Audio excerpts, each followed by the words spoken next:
Hello everyone, welcome back to Adobe Live. I am here with Anna-Alexia Basile of Dirty Bandits, and we are celebrating mental health awareness. So thank you so much for joining us. And Annika, tell us a little bit about yourself and what we're going to be working on today. Amazing. Thank you so much for having me. I'm super excited to be here. My name is Annika. I'm from Brooklyn. I run a design company called Dirty Bandits, and I'm the co-founder of a public art project called You Are Not Alone Murals. And every year in May for mental health, we do a really big push with the murals. The idea behind this project is to create murals that all have the same message, you are not alone, featured in different languages in different communities all over the place, and to encourage the artists to talk about their own journey with mental health. That's so beautiful. I love that. And I also really appreciate that it spans across all of these different languages so that it can connect with so many more people. Yes. So today we're going to be creating a whole mess of social media assets and web assets for this project. The Seaport Mural Festival just happened last week in Lower Manhattan in New York.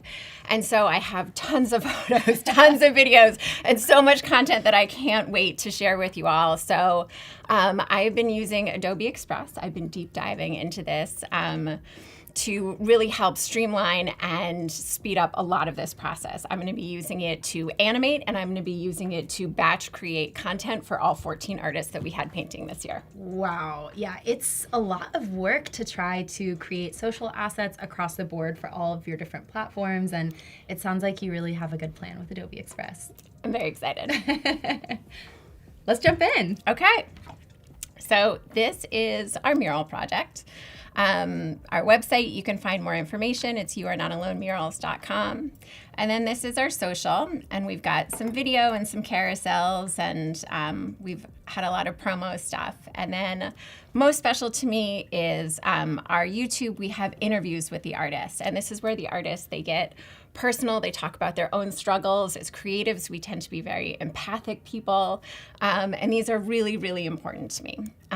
So now, I previously have done everything in Illustrator, and that means that there's a million artboards for every project. And now with Adobe Express, I don't need to do that. So I'm going to start off with my first file. We love a streamlined workflow. It's just, it makes me so happy. So this is going to be a, oh, you know what? I'm going to do the YouTube one first. Okay. Huge shout out to Sarah Lynn Leo. She does all of the interviews and then gets me all of the videos. So this is what happens after I get the video from her. She's also a mural artist, and so this was her painting last year. So I have this file here, and rather than duplicating it a million times, I'm going to bring it in to Adobe Express and start to get set up. So I'm going to start with my content and bring in my Illustrator file. And I get the option to place the entire file as a linked image or convert it to an Express file, which is what I would like to do. It's so exciting to see the process sped up and also almost feel like it's going to be a simplified version of what it used to be in InDesign. Yes, it's amazing. You know, running this project is really exciting, but I'm doing this on top of full-time job and parent life. And so anything that I can do to like batch content makes me so incredibly happy. Let's save that time. Yes. Speaking of mental health. So here we go. Already, my file is in here. And I'm not even going to animate with this one. We're going to animate with the next one. So I'm just going to go straight into bulk create. This right up here, bulk create new pages. You can use a CSV file. You can export to a CSV file from many different platforms. You can use Google Sheets. You can use Numbers, I believe, or you can use something like Excel. So you export to a CSV file, and this has multiple columns. And at the top of each column, I've just assigned the title of the interview, the artist name, and the artist handle. Oh, that is something I need to wait. I need these to be two separate text fields. Ooh. So I'm going to add in another text field. And look how easy it is to do that. And my text. That's great. There we go. Move it on over here. Love that. In literally 2 clicks. Yes. And all of the fonts that I had set up, copied in perfectly. Okay. Yeah. Okay. Back to my bulk create. All right. So you can export from a number of different files to a CSV file. I'm going to take my CSV. And now I'm going to start assigning it to things. So first, I'm going to select this. So in order to select an element to connect, you just have to click on it once. So I could start here or here. I'm going to start with the title up here. I'm going to say connect element, and then I click on this, and I get this drop down. And these are the 3 columns that I had in my original CSV file. So I'm going to choose title. Great. And then I'm going to click on the next item. Before I click next, click on the next one. We're assigning everything to start, it sounds like. Yes. Nice. And so then I'm going to select the artist name. And then I click on this one. And this is going to be their handle. And I'm going to click next. Easy. Are you kidding me with this? Yeah, that's insane. Like, are you? That's insane. That's it. I was like a little worried we might not get through all of my assets today. We're gonna nail this.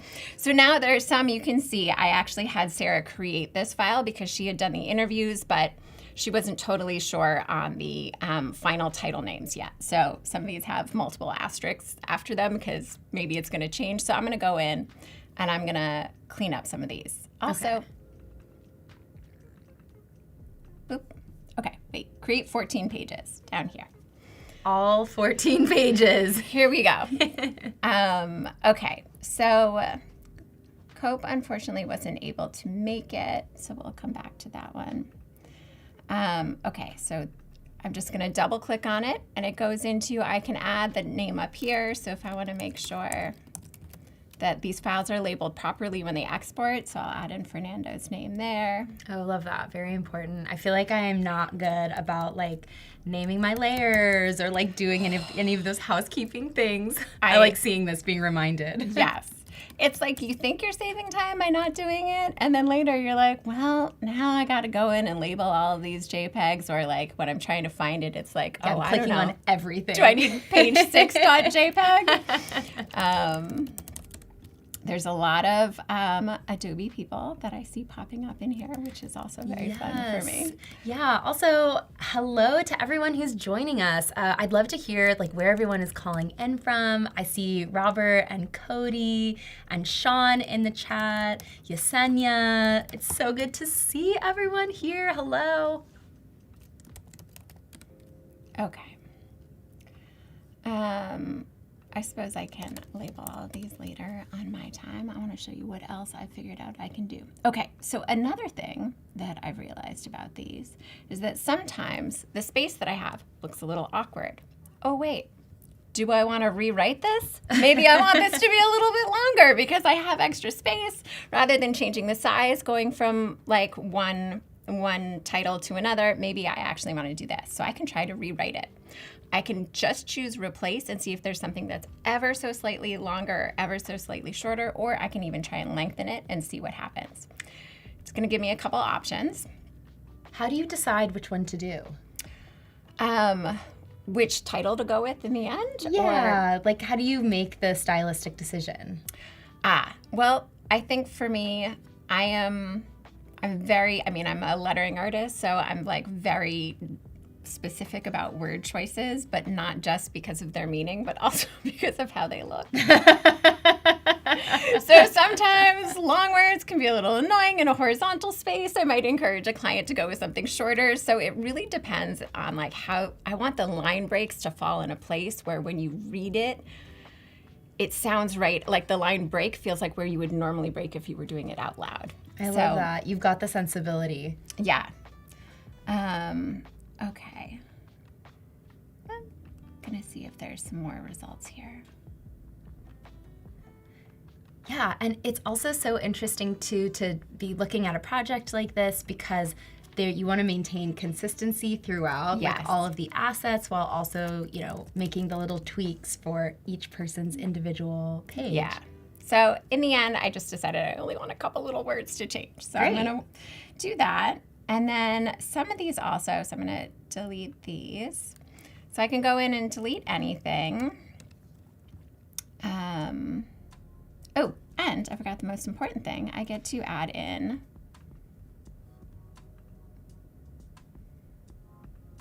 Ooh, what are we adding? So I have pieces. I asked Sarah for very short video clips of each person. And even though if I want to, so everything is cropped just as it was to the size of what was imported, but the entire clip is there if I double click on it. So I can move this around if I want to get a better shot of Kayla. I love how easy it is for you to reposition the clip so that it's highlighting the best part. So all I have to do is click on it once, click replace. I can choose from stuff that I've already uploaded, or I can replace it with an upload. Nice. Let's see. And I think I actually am going to use, so I have a couple different things to choose from, and I'm just sort of like poking around to see which one works best in the space. It's always nice when you can have like the person in there. But what I don't like about this layout is that now this is over his face. So I'm going to go in here and I'm going to go to position. I'm just going to go ahead and flip that horizontally. And now you can see his face. We love that. I find working in this program to be so fast. It's mind-blowing to me how quickly I can get through all of these things. And it's intuitive. I feel like for those of us that typically work within, the Adobe suite, we know that there are certain things that we can do, ways that we can manipulate our assets and control them, and then it's basically just all already in Adobe Express, but in, I think a very user-friendly way. Absolutely, absolutely. So I can keep on going through this, and I feel like this one's a little short, so let's see. Can we find a way to lengthen this one? Ooh, introvert self-care. Yeah. That's an important one. Yes. Oh, boring friends. Oh yeah, let's get him in here. He's my boring friend too. Amazing. The first time we met was so funny because I was like, are you plural because you work with other people, or are you awkwardly plural just like I'm plural? So we were dirty bandits and boring friends hanging out together, and just two people. He's like, I'm just Ben. And here he is. Aw, hi Ben. He would be so embarrassed right now. Yep. Okay, so I can keep on going through these, but I don't need to waste everyone's time with this. I want to get on to my next thing. So I'm going to come back to this file later. It's just going to live in, now I can show everyone where it lives. So I've done some of this for now. When I am ready, I'm going to go to download, and I can select all pages. And it will download every single one of these. I can choose to download, because some of these have video files in them. I can download them as like JPEGs and MP4s, or I just choose JPEGs. And is this going to download everything individually? Yes. Amazing. And they are going to be labeled based on the names that I actually bothered to put in there for the page. We love it. And I am actually curious. I've noticed that everyone that I work with that is younger than me exports things as PNG files, and I have always exported things as JPEGs. And every time I ask, how come PNGs? And no one, and everyone just says to me, I don't know, that's what I learned. And I was like, I learned JPEG, and I don't quite know why. And I am curious, can I ask you? Oh, absolutely. Do you have a preference? So I'm 35, and I will say I never thought to export anything as a PNG until I started working in Express, and it was like, this is the optimized file format, and I was like, okay, sure, I guess I'll do that. No idea. Literally no idea. I'm a JPEG girly myself, so when you find out, call me, and we'll have to have a chit chat about it. I'll keep you updated. In my mind, PNGs was when you needed to have transparency, and unless you needed transparency, it was JPEG. Yes. Totally. Same. Anyway, so I'm going to export these as JPEGs. Anyone in the chat have any ideas here? Oh, here. Cody is saying PNGs are less compressed than JPEGs. Okay. Let's leave it to the experts in the chat to help us figure out the answers. Love that. Thanks, Cody. We appreciate it. Okay, so now my file is going to live. If I go back to here, I can see it under recent files. Here we go, is my file edited 11 minutes ago. I can go back in. Oops.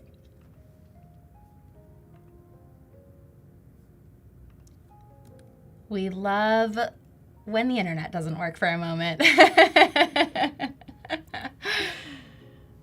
There we go. So I can go back into the file and make edits at any time.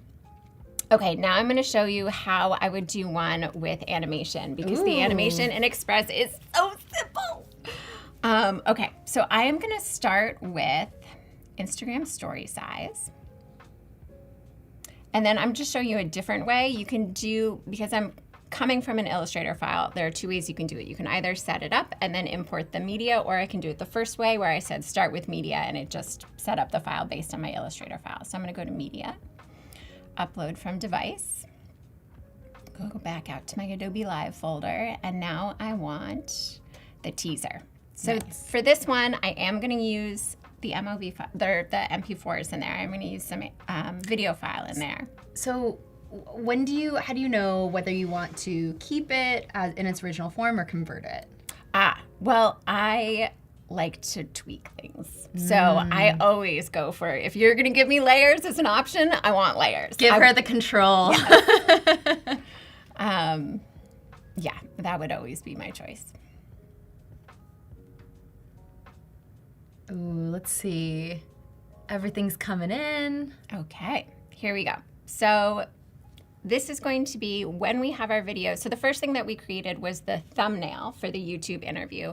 But now I want to create something that has a little bit of animation that we'll be posting on Instagram, but I still want it to direct people to watch the video on YouTube, because I feel like when people are looking on their phone, they aren't necessarily looking to sit down to watch a minute and a half of like a really deep personal like conversation that someone is having versus, so I feel like you got to prep them for it. So this is just the teaser to get you interested.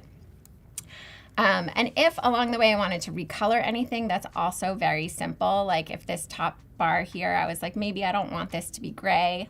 Let's make it black. Ooh, I can also show you, I've set up brands in here. That's what I was wondering. Yes. Okay, so maybe I should back out and do that real quick. So here we have this handy dandy little thing called brands. You can make a brand, you can upload every version of your logo. So they are all right here, ready to use. So I have the logo. These are PNGs, by the way.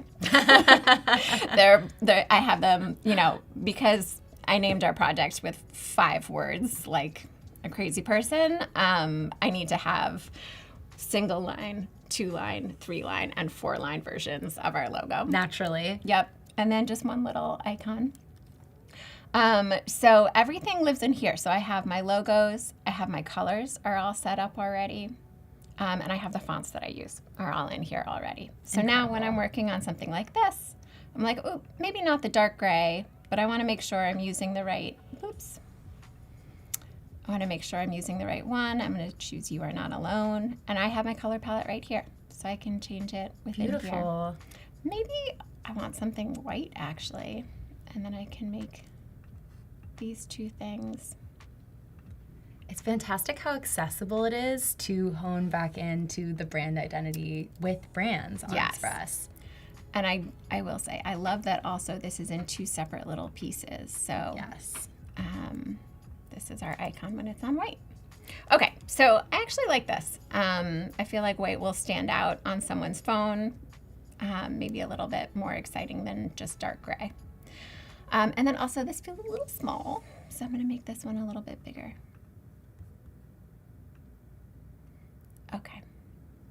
Okay, so before, because I'm going to do bulk create. Before I get into the bulk create, I'm going to do all of my animation and do all of the tweaking that I want to do now.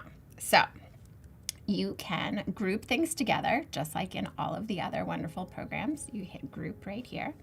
So now this will work as one thing, and then this also I want to group.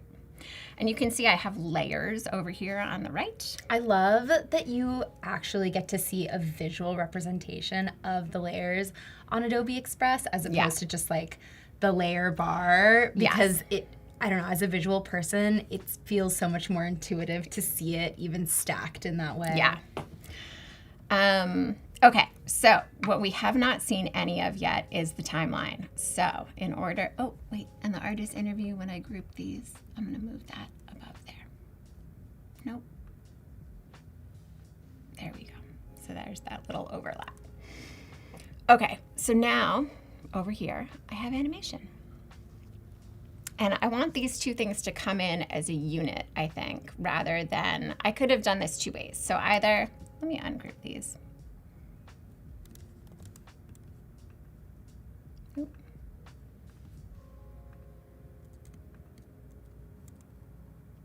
It's so easy to put things together, to split them off.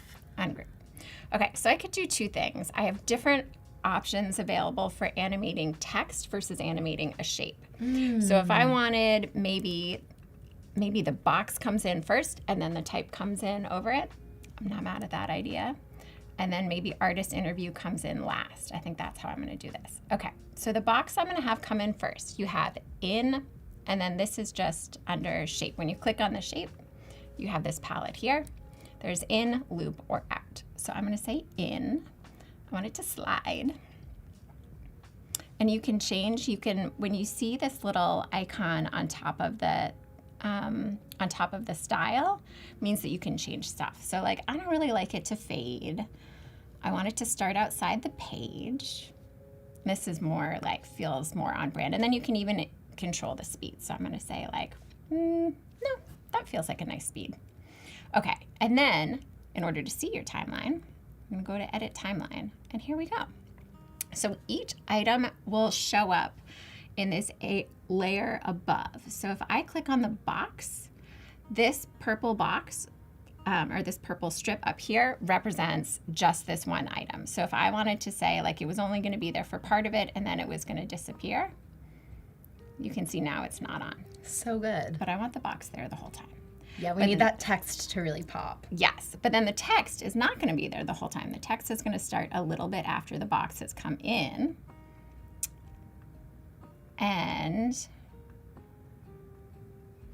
I want to do something different with the animation for that. So we have animation, so you can have it type in. Big fan of the typing in. Feels like someone's telling a story. Yes. But these are kind of long, so I don't want it to take too long, so I might speed it up a little bit. So I can say, I want the duration to be like 1.5 seconds. I could have it go one word at a time versus character at a time. That feels pretty good, but maybe it's a little quick. Okay. The typewriter animation is my favorite one. Is it? Oh my gosh, I feel like it's my go-to like favorite pair of like pants that I reach for every time I'm doing something in Express that's animated. All right, and then this one I'm gonna leave grouped, which means the type and the yellow box that it's on will come in at the same time. And I wanna do something a little more fun with this. We could have it drop in. Oh wait, it's not doing both. Oh my gosh, Ryan, he says, the more I watch Adobe Live Express streams, the more I realize I'm wasting so much time in After Effects. Same. Same. Okay, ooh, I like this. I really like the way this pops in. Great, sold. Okay, and now I'm moving this thing so it will come in after. Let's see.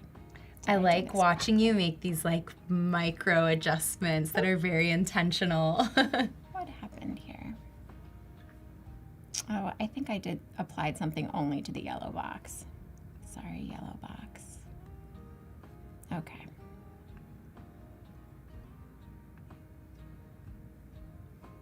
It's crazy how even in just a couple quick changes, it already feels like it looks so different with the color changes, adding in the animation.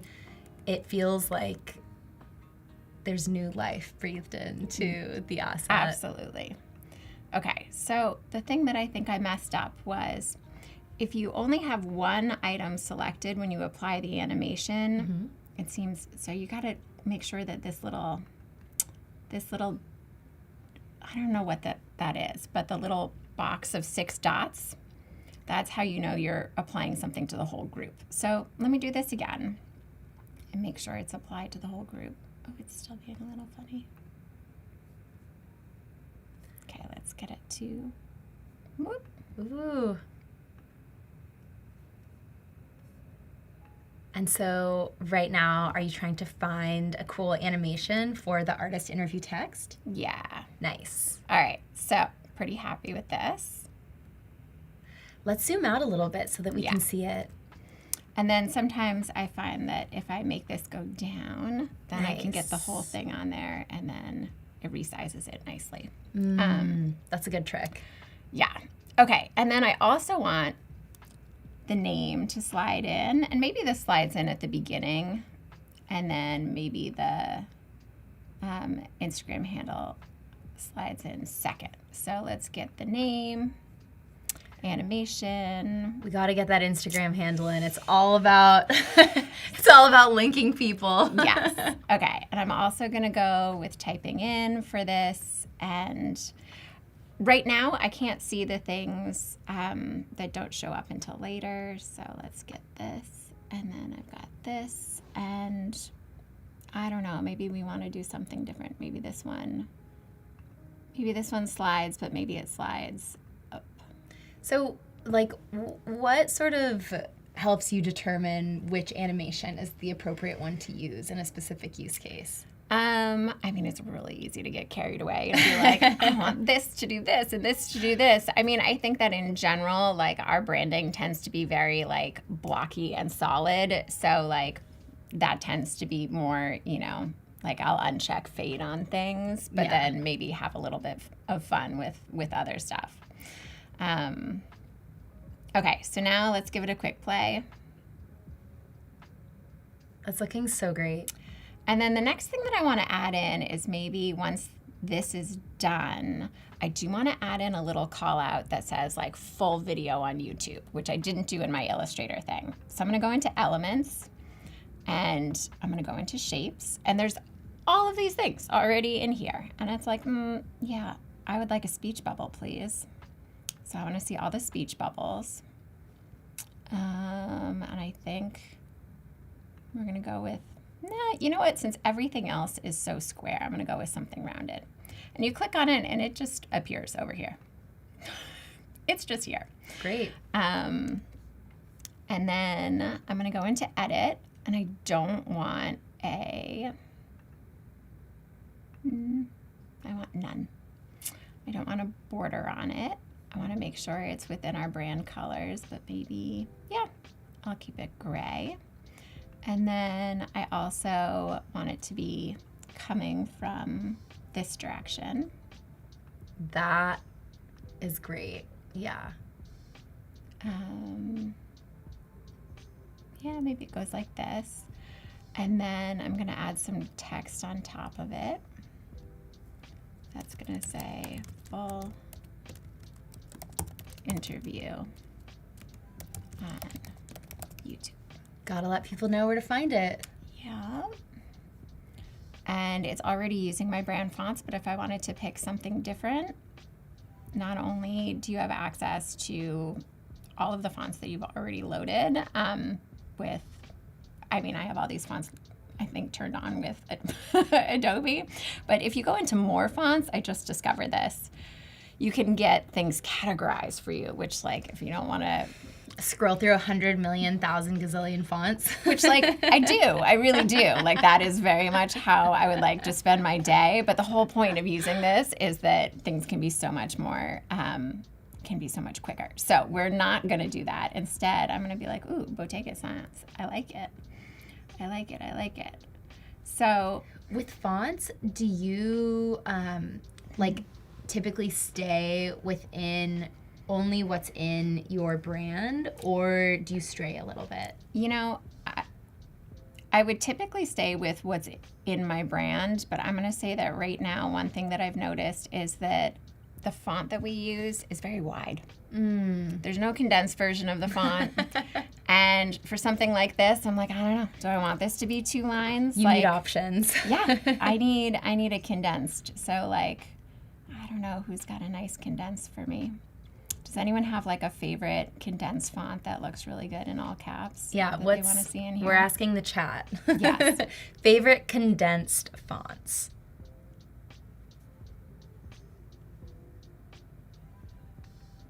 I don't know. I want clean. Ooh. I want clean but condensed. I like seeing this process. I feel like a lot of people have really solid intuition around fonts. I am not one of those people. And I do this too, but I'm like, at the end of the day, I'm just kind of like, I don't know. I guess it works. It just feels right, but I can't really describe what it is or why. So I'm going to make this. And I do want it to be more bold. So yeah, something that's a call out button, I really don't mind if it's a little bit off from the rest of the brand because I do want it to stand out a bit. And then I can go in here and I can adjust the letter spacing and the line spacing. Very important. Yeah, I gotta say, like I want it to be a little bit more condensed there. And pink. Okay, so now we've got this. And I'm going to do the same thing again where I'm going to group this. And then I'm going to bring this, let's see. It's incredible to see how these small fine-tune adjustments have such a big impact on the final product, like letter spacing, line spacing. And it's a great reminder to see that those are options on Express for ways to just really improve the overall final product. Okay, so that's popping in. And then this, we're going to have typewriter in, but one word at a time. And really fast. Faster. Okay.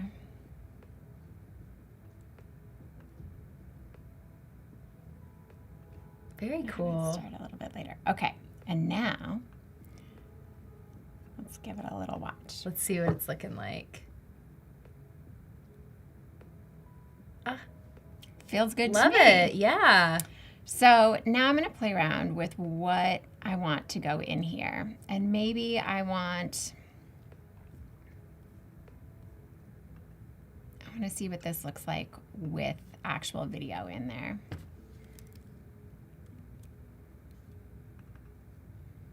Let's start.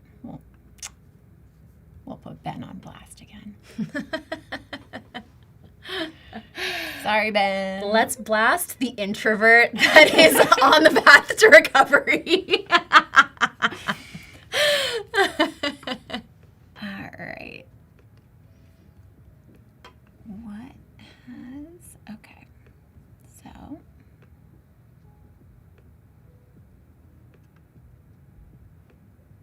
You know what? I find it a little weird the way the camera is moving. So I'm going to see if I can actually get one rather than of him talking. I'm going to try one of him painting instead. Nice. So I think he would like that adjustment too. agreed. All right, let's see. Oh my gosh. So this was at the end. You know, Ben's designs always have that dot pattern in them. So you can see here, he's using his finger and dipping it in the paint in order to get that dot pattern going. And I could not love it more. It's so fun to see these behind the scenes of an artist's process. Yeah. Where has this box gone? Oh, that box went away. You don't get to go away. And what else has gone away? So if there's anything that's disappearing, I'm double checking the timeline. Oh, maybe this got longer when we changed the video. Yeah. Yeah. Okay. I know I always have to remember to go in and check everything the moment I swap out like one aspect of my project. Yes. Okay, and then is that part not working? I really like how the colors that Ben is using really match the brand identity Oh, yeah. here. It's perfect. Was that intentional? I should have mentioned that. With our project, all of the murals are black, white, gray, and yellow. So I like the idea that when you see, I'm really struggling with this box. Sometimes you just need to start over. Yeah. Okay, so let's make a box. Let's go back out from speech bubbles, rectangle. It's the turn it off, turn it on thing, right? My favorite trick of all time. I had a revelation the other day, and I had to call my friend immediately to say, do you realize that taking a nap is like turning yourself off and back on again, just like we do? All of our electronics. With all of our devices. I was like, this is it. This is turning off and turning back on again. And I think that's why we all need naps. I can't take a nap, though. I find that where I take a nap and when I take a nap has a really big impact on how I feel after. If I feel like I'm gonna die because I've woken up from a deep sleep, or if I'm refreshed. What's your preferred? I think I'm like I don't know. A lot of people are kind of like a couch. I'm like a get into bed just knowing that you're going to get out, but there has to be natural light. Okay. Like if it's dark, game over. But if the sun is soaking through, there's something really inherently relaxing and like beautiful about napping in the daylight. And how long does that nap end up being? Because that's my problem. I'm like, I can fall asleep, and then you'll see me in 3 hours. Like, I don't know how to do looking like a rat or like something crazy. I just don't have that skill of the... Let's see. I'm also going to see... Let's go back to this. Nice. Okay. Choosing the font again. All right, this is feeling good. Now, let's see where.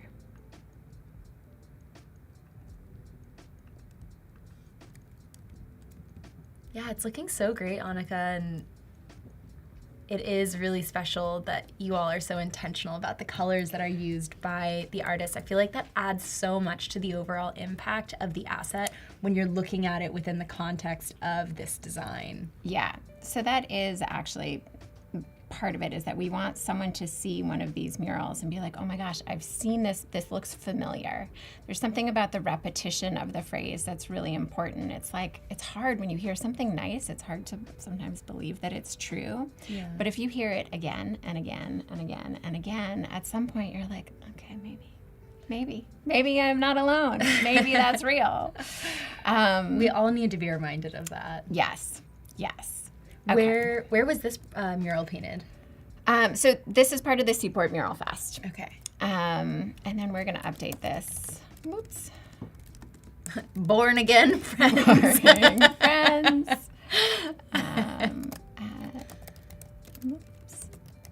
Boring friends. Okay, so now we have Ben's is all set. Let's take a look and see what we got. Why is the video not playing all the way through? Let's see.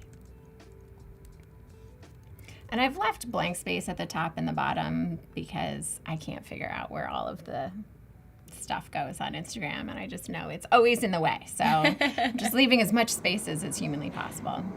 Yeah, I know what you mean. It's like hard. Yeah, that looks fantastic. It's hard on Instagram stories to be like, there's the icon and then the timeline and then yes. the da-da-da-das. I know what you mean.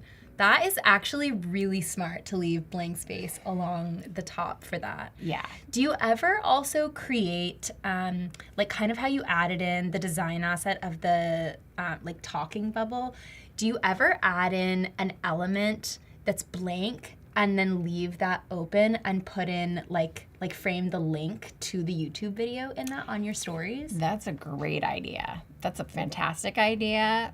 I have not done that before. We'll definitely be doing that moving forward. Thank you for that. That is awesome. Yes. I like that idea a lot. I've started to try and figure out, now that Adobe Express has become such an intense part of my process, like trying to figure out what exactly to leave to do here versus to do in Illustrator, where I'm used to doing stuff. Okay, create 14 pages. Wow. Here we go. So now 14 pages of Ben. So, okay, now we actually have this. And then you can scroll along. These purple dots across the timeline show when things come in. Okay, so those are the markers. Yes. So if you want to edit them, you have to scroll across the timeline until it's visible. And I think this ended up being, how did you rewrite this? Lovely friend in Adobe Express writing things for me. Self-care strategies. I like this. Okay. Yes, I think this is where we landed. Okay, so now Ben's is all set. Let's go back out to all of the pages. So you can see each one of these. You can go in and edit separately. Let's get Fernando's in here. And so these topics that are placed in the black text box, are those topics that you sort of like ask all of the artists questions about, or is it kind of like one topic per artist? Yeah, so we don't prescribe any specific conversation that anyone needs to have. Sarah does a really beautiful job with the interviews, just saying like, you know, what drew you to this project? Because this project is about, was started by myself and my best friend from college. She was struggling a lot with anxiety disorder during college and didn't know what was going on. It was like 2000 and there was not a lot of information readily available on the internet. People weren't having discussions about mental health. And so she says that she thought that every time she had a panic attack, she thought she was going to die. Like she just didn't know what was going on. So when she was feeling better, when we were in our 20s, she started writing using her journals from college and writing a memoir. And when her memoir came out, she started getting letters from people saying, your book made me feel less alone. And that became the whole premise of this project. So, you know, people have heard her story, they understand her story, and they understand that when she was vulnerable and she shared what was going on with her, that other people then opened up. And so we really encourage people to share whatever they're most comfortable with sharing. And, you know, I mean, I came at this as a like supporter of someone who is going through mental health struggles. So it's like, even if you yourself aren't struggling, you probably know someone who is. So these dialogues are just really important. It's really making me want to watch these, and I hope you do. They're really beautiful. They're really like just beautiful stories. really special. It sounds like a really important project. Oh, that's what's happening. Every time I put in a new video, it's making this longer. So we can make this a little shorter. And there's the whole thing is shorter. Okay. So I'm just going to go through each of these now, and you can see I can go back using the Pages button and click on the next one. Who's next? 1440. So for each one, I'm testing out a couple different videos. It's like he's got his headphones or his sunglasses on, so maybe I actually want him painting.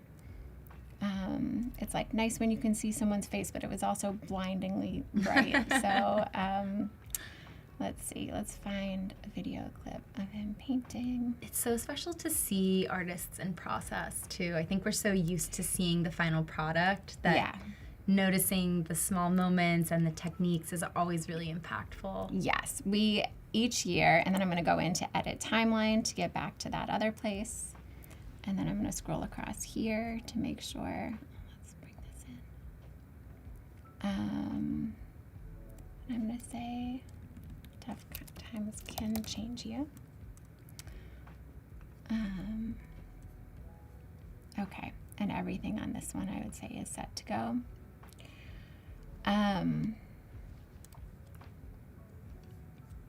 I would say each year we make a big effort to have not only artists that paint in different styles. We want different styles. We want different mediums. And most importantly, we want different languages, which brings me to where is one that was in Spanish? Because I do want to play around with this. Okay. So... yeah, the language component feels significant. Also, crazy. This has flown by. I can't even believe we're in the last 10 minutes of our stream. This is wild. Yeah. Okay. So Lisa's mural is in Spanish. And so I think I would like, and that's real, the pressure behind creative careers. So I think I want to do a second version. I want to do 2 versions of hers. So I'm going to keep this one as is, and I'm going to label it properly. Almonte Studios, but then I'm going to say English, and then I'm going to duplicate you. I love... and this one I'm going to do in Spanish. I love the, like, duplicate feature because I feel like I will sometimes use it even if I just want to, like, try something new and not mess up the thing that I already have, and I can just, like, go crazy and...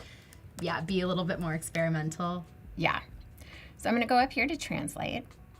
And then I'm going to pick, I don't want to translate all pages. You are page, what page number are you? Making me go back out.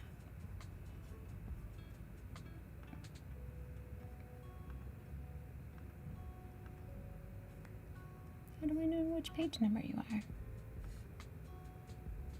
You are not page 15. And this is why we label our pages. There's me. Okay, here we go. There she is. Okay, so I want to translate that title and that title. Sure, why not? And that as well. Okay.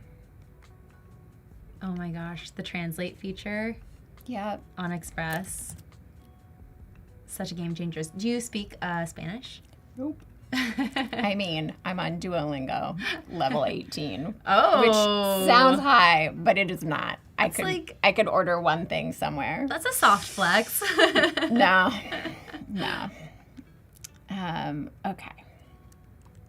And then this all looks really good. I'm just gonna, instead of the full interview, it's just gonna say interview on YouTube. I'm gonna make it a little bit bigger. Okay, so now I have a version in Spanish. It may be that we end up doing a version of her interview that's translated or with subtitles in Spanish as well. Having multiple languages on the wall is so important, in part because New York is such a cosmos of people from all over. Yes. And this year we had Tagalog, Filipino, Hangul, which is Korean, Mandarin, Chinese, Spanish, and Portuguese, as well as English. Gosh. I think we actually had 3. We have 2 already in Spanish, and the last one that's coming will also be in Spanish, so 3 in Spanish. And the idea that if you are walking down the street and you happen to find one of these murals, if it's in your language that you speak at home, that you spoke as a kid, like, you're just gonna feel like it was meant for you in that moment, and we want as many people as possible to have that feeling. Yeah, it really resonates more deeply. Yeah. I can absolutely see that. Okay, so these should be ending right about there. There we go. All right, so when I'm done with these, I can just go in and export them. Was there anything else in here that was not, oh, this is me. Let's do mine. Any fluent Spanish speakers can support the translation. Oh, yeah. That it's correct. That would be good to know.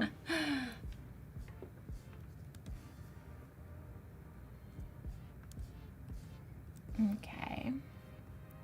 Yeah, Robert's saying it's fast and painless to make videos in Express, and it's so true. And I feel like the nice thing about making videos in Express is that you just have so many more, I think, like design tools available to you than you do in a lot of other programs. Like I find that unless you're just trying to edit, like, you know, clips, if you're actually trying to add in like really beautiful text, animation, design assets, Express is totally the way to go. Yes. Okay, I'm going to say this is messages for your future self. So this series that I'm doing here is all about the use of sticky notes around my home to help remind me of things that I want to keep with me throughout the day. So this is actually what we're going to be talking about later today. I'm going to do another project based just off of these notes later today in a couple hours, actually. Oh, with me again, I think. Yeah. I can't wait. Anything else that I can show? Maybe, do I have enough time to show one more template? So again, I could export those as MP4s. Do I have time to make one more thing? Yeah, we have 5 more minutes. Let's do it. Great. So the last thing that I really want to do is to make a cover for the carousels. We're going to have carousels of the amazing photos that we got of people while they're working. I'm going to start from scratch, and I'm going to bring in, first I'm going to bring in one of the process photos.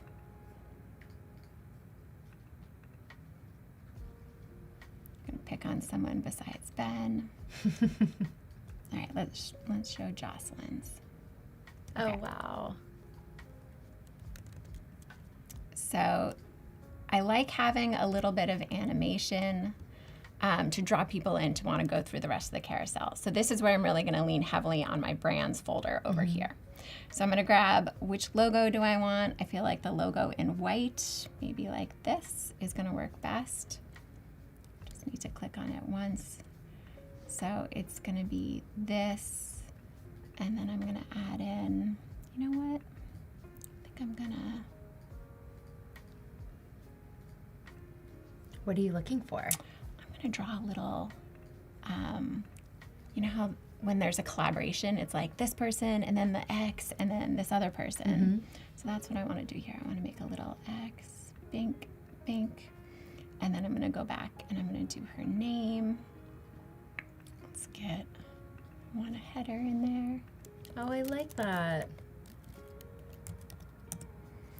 Oop, I gotta double check how you spell her last name. I could do that in one of my other files.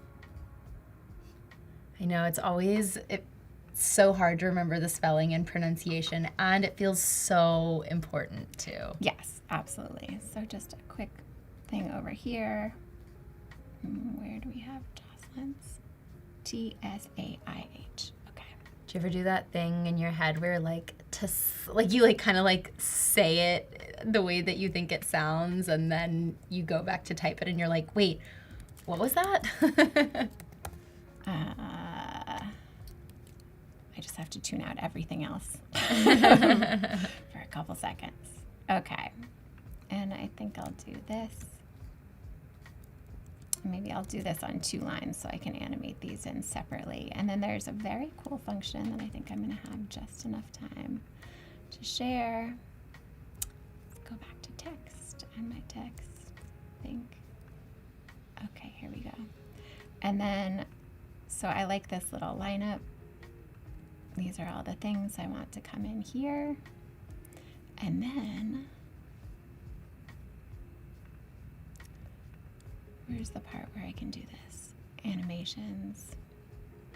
I want everything to pop. Everything to pop. There we go. And it animated every single thing that was on the screen. Wow. So that took me not very long. Let's watch it again. Perfect. It looks so great. So now I can export this. I'm going to download this. I'm going to download it as a video, custom original size. Yeah, let's go with that.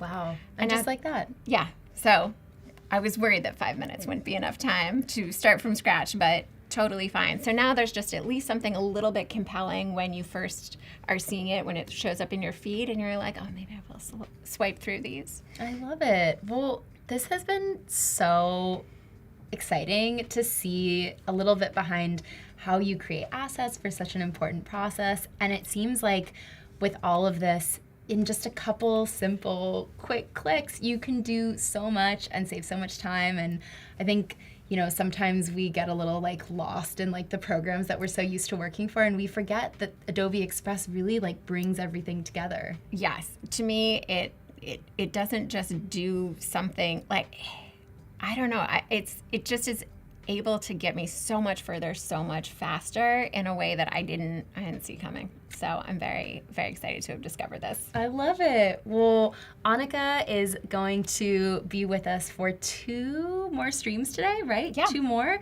And then stay tuned for me coming up in a couple minutes. So we'll see you soon. Thank Bye, you. y'all. And I'm just now so we're excited to with be here with Firefly you all Video today to and bring, share a little our insight work into to my life. process. So, Yes, I'm first super we're gonna excited. do We're some going to elephant. jump Basically, into like, these are usually Lightroom, and we're just full gonna grown edit.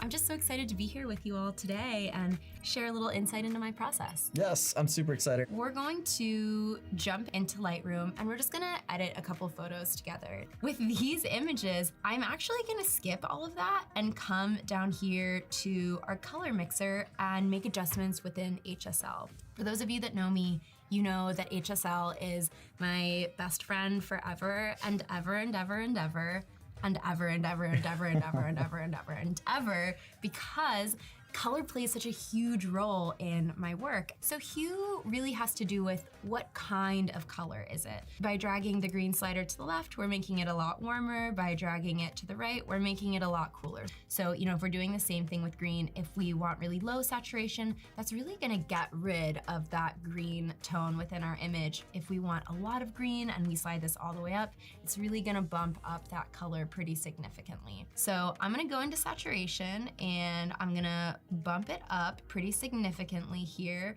but I don't want the sky to look super fake. So I'm gonna go back into the luminance and then I'm just gonna increase it just like slightly. So I'm just making these small adjustments. I want this to be more blue, the sky, without necessarily affecting her. So go in here and I am going to select the sky. Now I'm gonna go in here and I'll just decrease the temperature to bring in a little bit more of that blue. We also want to do something that affects only the subject and not the sky. So in a similar manner, we can go back to our masking tool and we can add a new mask. This time, I'm gonna select the subject. I feel like it crushed it. I love these tools so much. I'm just increasing the exposure a little bit, bringing out the shadows. We have like a pretty great image. I mean, we went from this to this. Let's play around with this image. Bump up those flowers a little bit because they were really vibrant and colorful. And then I'm also just gonna increase the luminance of the green. So Yeah, huge before, difference. after. And So this good. is only using HSL. Let's now jump to this photo.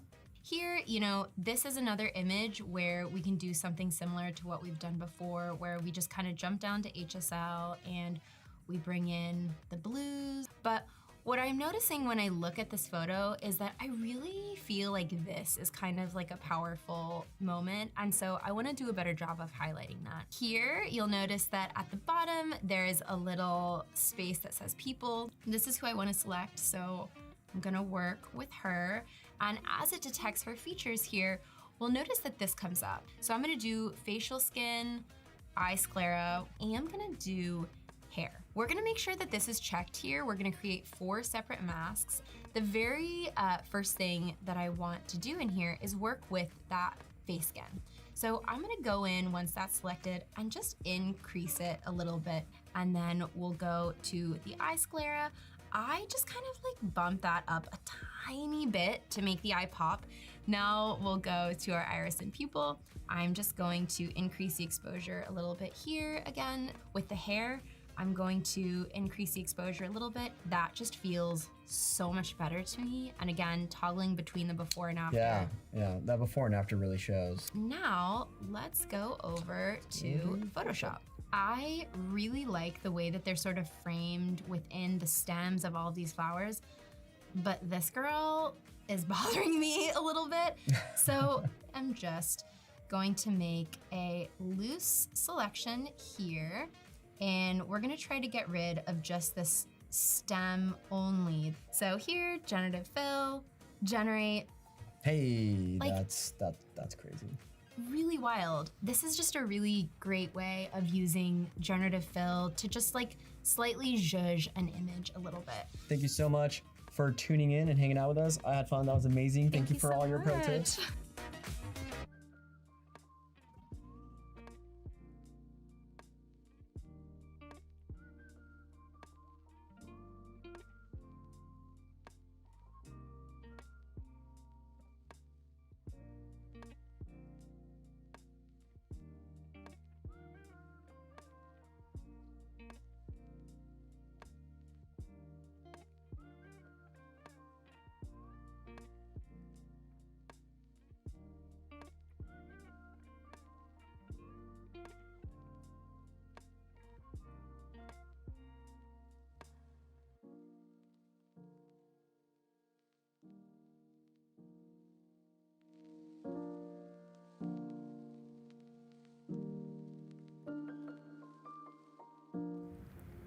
Hello, everyone. Welcome back. Thanks for sticking around. My name is Meghan Bille, and I work on the Adobe Live team. And here today with Anna-Alexia. Hello. Hello. How are you? I am so good. I'm also so happy to be here with Meghan. Yeah, I know. Meghan is someone that I met through Adobe, but we've like become friends in the real world and Yes. like played tennis together. And so it's just sweet to sort of have like the worlds collide in this The sweet power way. of community, right? Exactly. It's so great. And I'm really excited to see you work today because Anna has taken pictures of me before, and I've never seen the behind the scenes of it. So I'm really excited. Can you tell us what you're doing? Yes, absolutely. So for those of you that may not know me, my name is Anna-Alexia Basile. I'm a San Francisco-based fashion, portrait, and commercial photographer. I am very, very, very, very, very, very, very, very drawn to color, which you will see today in what we dive into. And, you know, we're really sort of talking and celebrating, you know, like mental health this week.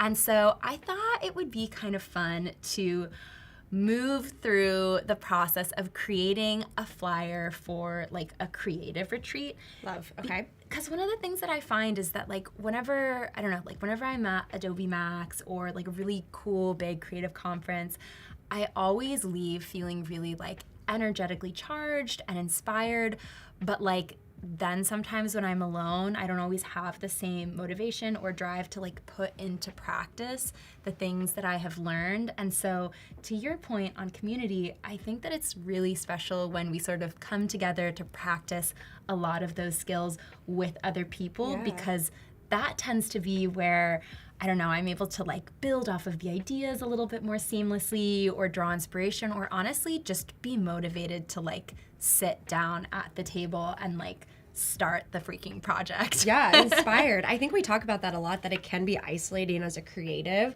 to work because you're always working in like a siloed, alone space. So I love the idea of a creative retreat where you get to Yeah. learn and create together. Exactly. And, you know, something else that's like really present for me when I think about the concept of a creative retreat is to just be in the room with a lot of people that are maybe having adjacent experiences to yours. And so for me, as someone that has worked for myself for the last 13 years, I've definitely gone through lulls of like having zero work whatsoever, and then months where it's like absolutely crazy and I'm barely squeezing everything in. And so I think that really, you know, being able to find your center of gravity and balance and really just trusting the process and knowing that like just because, you know, we're going through a slow moment doesn't mean that it's always going to be slow.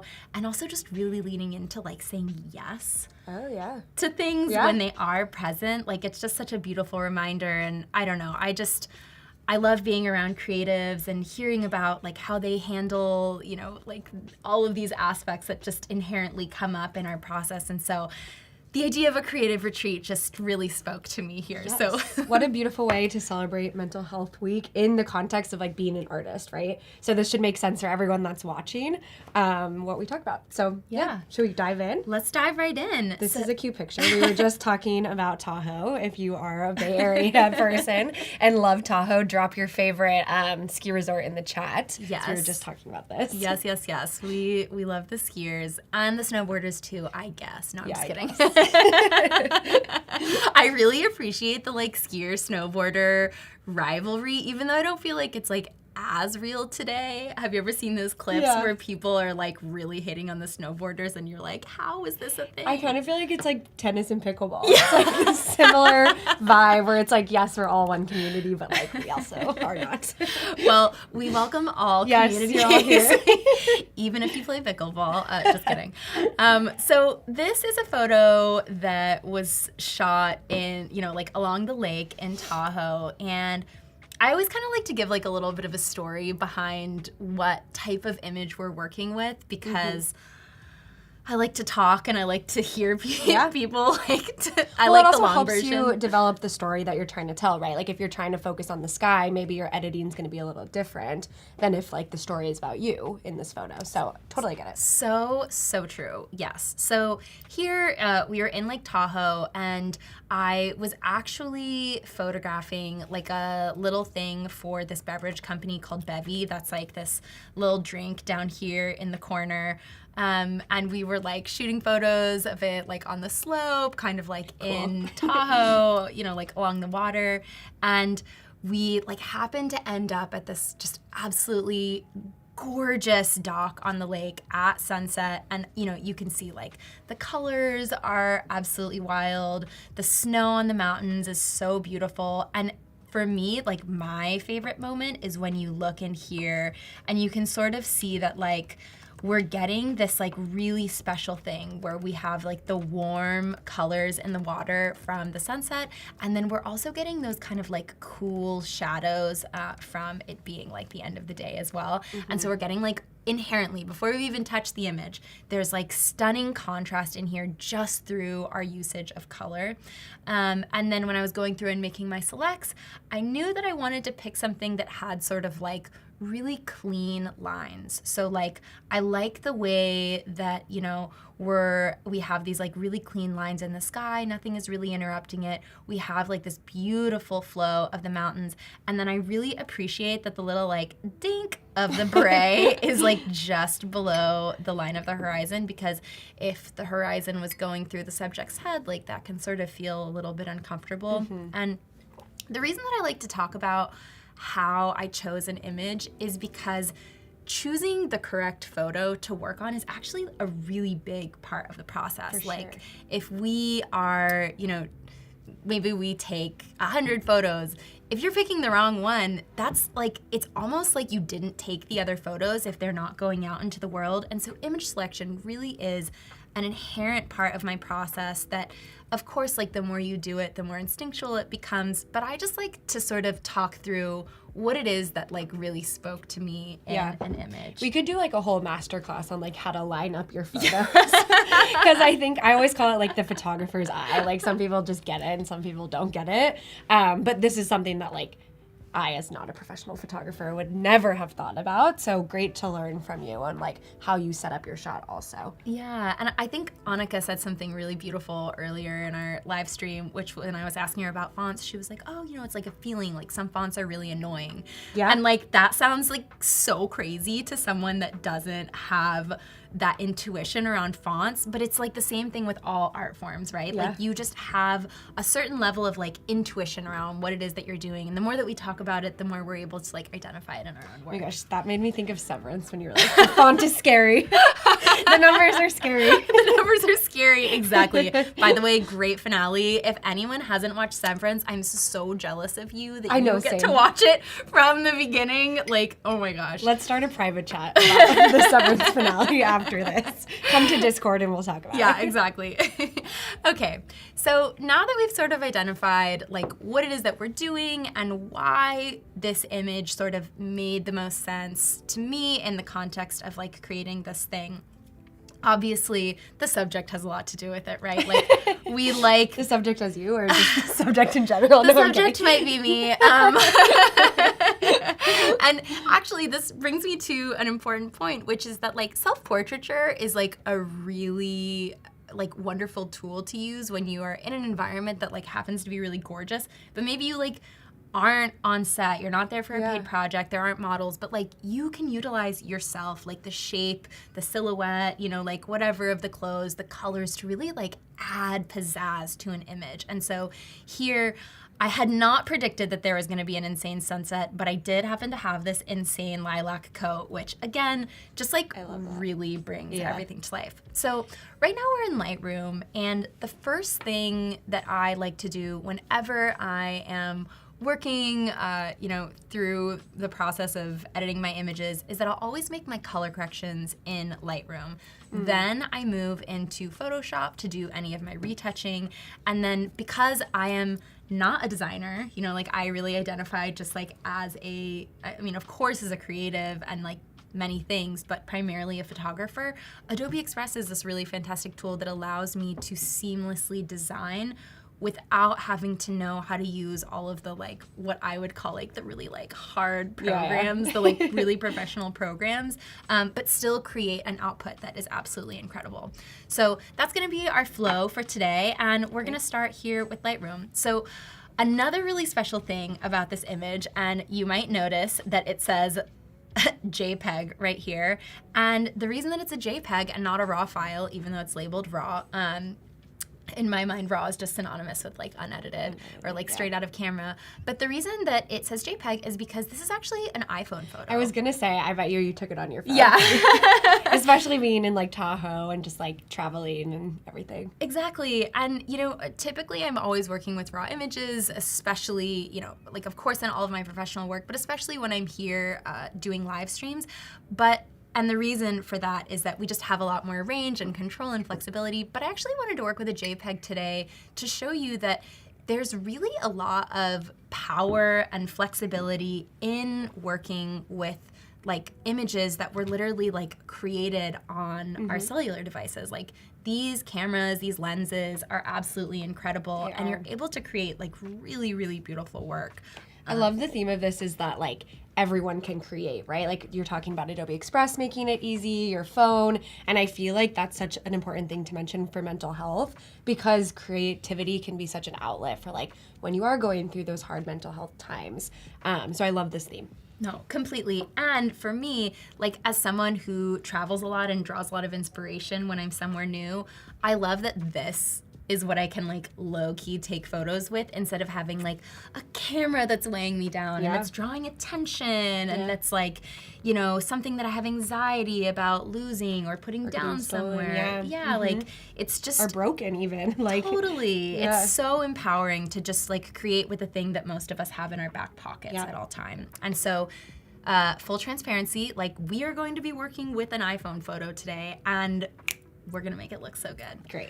There's a lot of chat about the the snowboarding versus the skiing in the comment. Okay, we love you all. We had to, you know, just bait the chat a little bit, get people angry to get going. So we're gonna start off with this image, and you know, the very first thing that I always like to do is to sort of come in here and sort of like straighten, crop, whatever. The analogy that I always make is that like you always go to the salon and get your hair like cut and colored. You don't like color and cut your hair because you don't want to spend time like coloring parts of your hair that are just going to be like off of your body. And so I always like to come in here and sort of make a couple adjustments. So here, you know, when I go in, I try to sort of like keep my horizon super straight, but also like making sure that this is right too. I am being like a total psycho Virgo right now. Like, I don't know if you can see like the 0.000 like 1 degrees to which I, you know, like skewed that a little bit. And then I didn't even notice. Okay, great, yeah. I'm glad you did, because that's what makes you a professional I'm there with like photographer. the magnifying glass. And so now we're gonna go over here to our exposure. So you'll notice here that when we look at our color temperature, our values are set at 0. And the reason that they're set at 0 is because it's just a JPEG, right? Like we're not working with a raw image, and so we don't have like a set color temperature. So I am gonna go in here and I'm just gonna like brighten the image a little bit. I tend to wanna shoot a little like underexposed in general, because I really like want to preserve as much of the highlights as possible. And then the other thing that I'm gonna do is just sort of like add a little bit of contrast here. And I'm adding contrast because I want the subject and the background to like really set itself apart. But now that I'm taking a closer look at it, I'm realizing that like I actually maybe like don't necessarily need all of this to be super bright, and I'm actually just wanting the subject to pop out, and I know that I'm gonna really wanna make the sky pop. So let's actually undo all of that, and let's start from the beginning. So my favorite thing that has like completely changed the game for me from the way that I would like do my edits before and after are AI masking features and generative fill. The amount of time that I save not like going in and like outlining like every single little bitty strand of hair is beyond. Especially like your hair is so curly and textured. It's like nice that it does such a good job. Yeah, exactly. So first off, I mean, I just cannot get over the sky. Let's play around with the sky a little bit here. So here, I've gone into my masking features. We're gonna add a new mask, and we're just going to ask Lightroom to auto-select the sky, and boom. It like kind of inherently crushed it. Yeah. It did pull like a little bit of like the mountain range in here and then miss a little bit of the sky, but that's okay. We can go in and fix that. So the first thing that I'm gonna do is I'm gonna subtract from that mask, and I'm going to use a brush. Here, you can change the size of your brush with your bracket tools, and I'm just gonna go in here and sort of like lightly remove these portions of the sky that I just don't need A part of the connected. mountain range. Yeah, really. exactly. Oh yeah, sorry, part of the mountain. I'm removing this part of the mountain that I don't need to be connected to the adjustments that I make of the sky. So I'm going in here, and I have this red overlay, which honestly just makes it so easy for me to see like where everything is. And then I wanna add in this little portion. So I'm gonna go back here, add, I'm gonna use my brush again, and I'm just gonna add this back in. Now, normally, whenever I'm working with, you know, any kind of like general adjustment, I'm very rarely using saturation, but because I'm really honing in on the colors of the sky and don't necessarily need for them to be like, you know, it's not like we're bumping up the saturation of skin tone where it's gonna completely change, you know, how realistic something looks. With the sky, you can actually use saturation pretty liberally. So I'm gonna bump up the saturation here because I really want these colors to pop. Oh, wow, yeah. I want it to feel like, obviously that's psychotic and we don't want it to feel like super fake. And so what I'll do is I'm gonna add in sort of like just enough to where it's like feeling right. I might play around with like warming it up a little bit here. Sometimes with the sky, I like to add in a little bit of magenta to just sort of give it like that like sunset glow. And so that is feeling really good to me. And you know, even just there in making that like single adjustment, like crazy. Oh, there I can tell the little micro tilt. Yeah. Once you do it like that, yes. She's important. Our micro tilt was necessary. So we just made that adjustment to the sky. We literally haven't even made any, you know, like overall toning adjustments yet. We're gonna go back to our masking feature, create another mask. This time, I would like to select the subject. So let's see, okay. So good. So good. Like, look at the way that it makes me not have to work for this crazy hair. Like, really wild. Of course, you know, there are like certain parts that we can fine tune. Sometimes it totally nails it. Other times it doesn't, but that's okay because the time that it takes me to like remove, you know, like a selection in like certain places or, you know, like add it back in is so small in comparison to the amount of time it would have taken me to make like an overall selection. And generally I feel like I can be sort of like loose in some of these areas and not feel like, you know, everything has to be down to like the perfect Precision. area. Yeah. It is nice that it gives you that control of like, you can use AI to make your process faster, but you still have the control that you need to like make it how you want to make it. Completely. And you know, I think that like the really important thing to keep in mind here is that like it's all about fine tuning, right? Like AI can only get us so far. It's really up to the artist to recognize like what is missing, what's gonna make something better, what makes something stronger. You know, like I'm really a big proponent of like it not just like being all about like handing something over to the computer and like being done. Yeah. So here, you know, we're kind of like, we've honed in on our selection and we have our subject selected. So I want to like brighten the subject up a little bit. So I'm gonna like bump up the exposure just a smidge, maybe like add the tiniest bit of contrast. And then I want to like bring in some of the warmth that's like in the sky. So, you know, maybe I like bump up the temperature slightly. You can play with tint. Again, here, I really like adding in magenta because I feel like it just like adds that like little bit of like warmth to the overall image. And that generally is feeling pretty good. Sometimes I play around with like removing some of the blacks, some of the shadows, just because I kind of like to create contrast in my colors, but have a little bit of like more of a flat quality when it comes to, you know, like our highlights and our shadows. So here, you know, that is looking pretty good to me.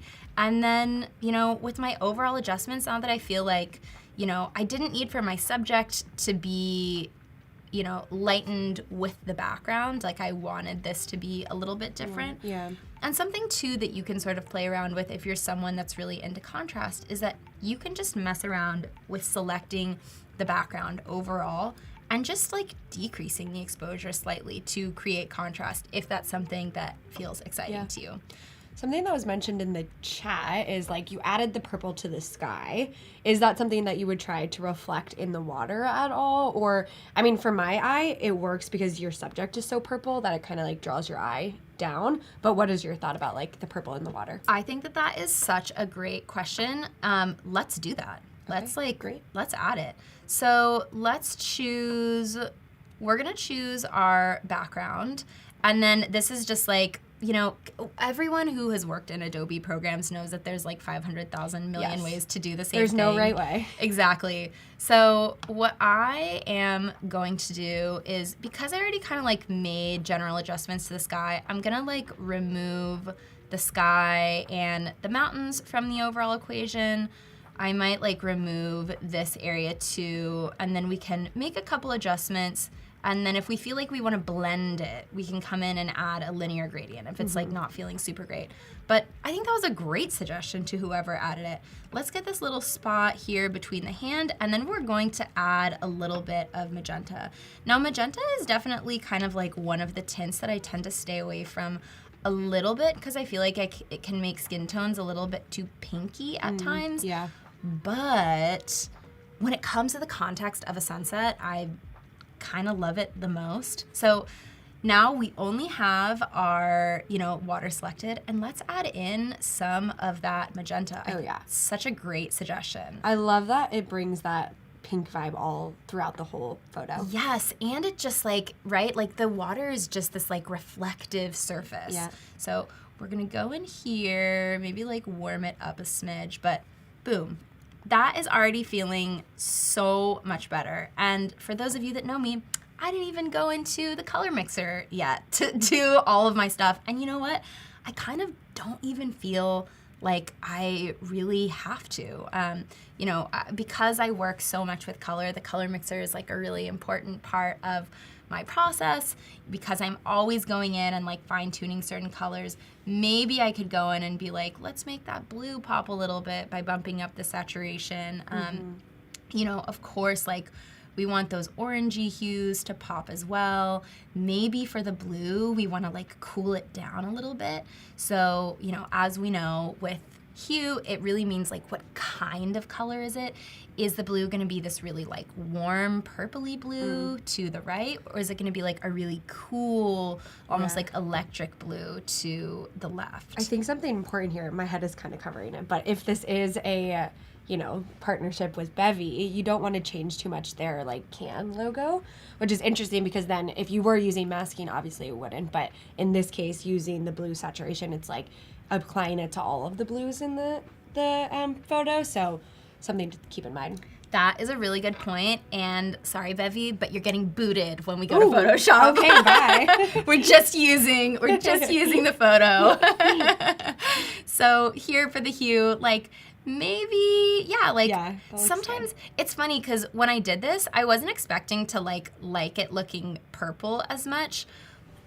But I actually do like it. However, I just am really into creating contrast with colors. So I'm actually going to cool the blue down a little bit to contrast with some of the warmer colors. And, you know, here already, like, it's already feeling so much better. Sometimes I like to go in and make, like, smaller adjustments with my brush. Like, here, actually, let's do this. Let's select the subject again. And then what I'm gonna do, I kind of just wanna make some small adjustments to the hair. So I'm going to subtract using the brush, and I'm basically gonna take everything out minus the hair, which I know sounds kind of like counterintuitive because you're like, why wouldn't you just select the hair? But I kind of like that it goes in and makes those like harder adjustments for me. And here you can see I'm using a big daddy brush, just being like very, you know, like not super precious about like how I'm going about it. But here, I think that's like kind of the beauty of these adjustments. So here, I might like, you know, take like a little bit of that out. But generally, I'm pretty like loose with these. So here, sometimes with the hair, again, creating contrast, I'll just like lighten it a little bit just to like have certain elements pop. Again, this is like this fine tuning is very connected to just like editing over time. Like a lot of times people are like, how do you know when it's exposed properly? Or how do you know when there's like enough color? And it really is just a sensibility that comes to you after you've like looked at a bunch of photos. And here, like I might look at the hair and be like, let's make it like a little bit cooler. And so there, you know, again, I'm creating contrast with you know, not just like lights and darks, but also with color and color temperature too, which feels really important. So let's look at our before and after here. So before, after, after. So you can see we're really able to bring this image to life in a really significant way because, and by doing such simple things, right? Like we used our auto masking feature to bring life and like excitement and color into the sky. We also were able to select the background and use that to add like that gorgeous magenta reflection on the water. Thank you to the person in the chat who suggested that. Great idea.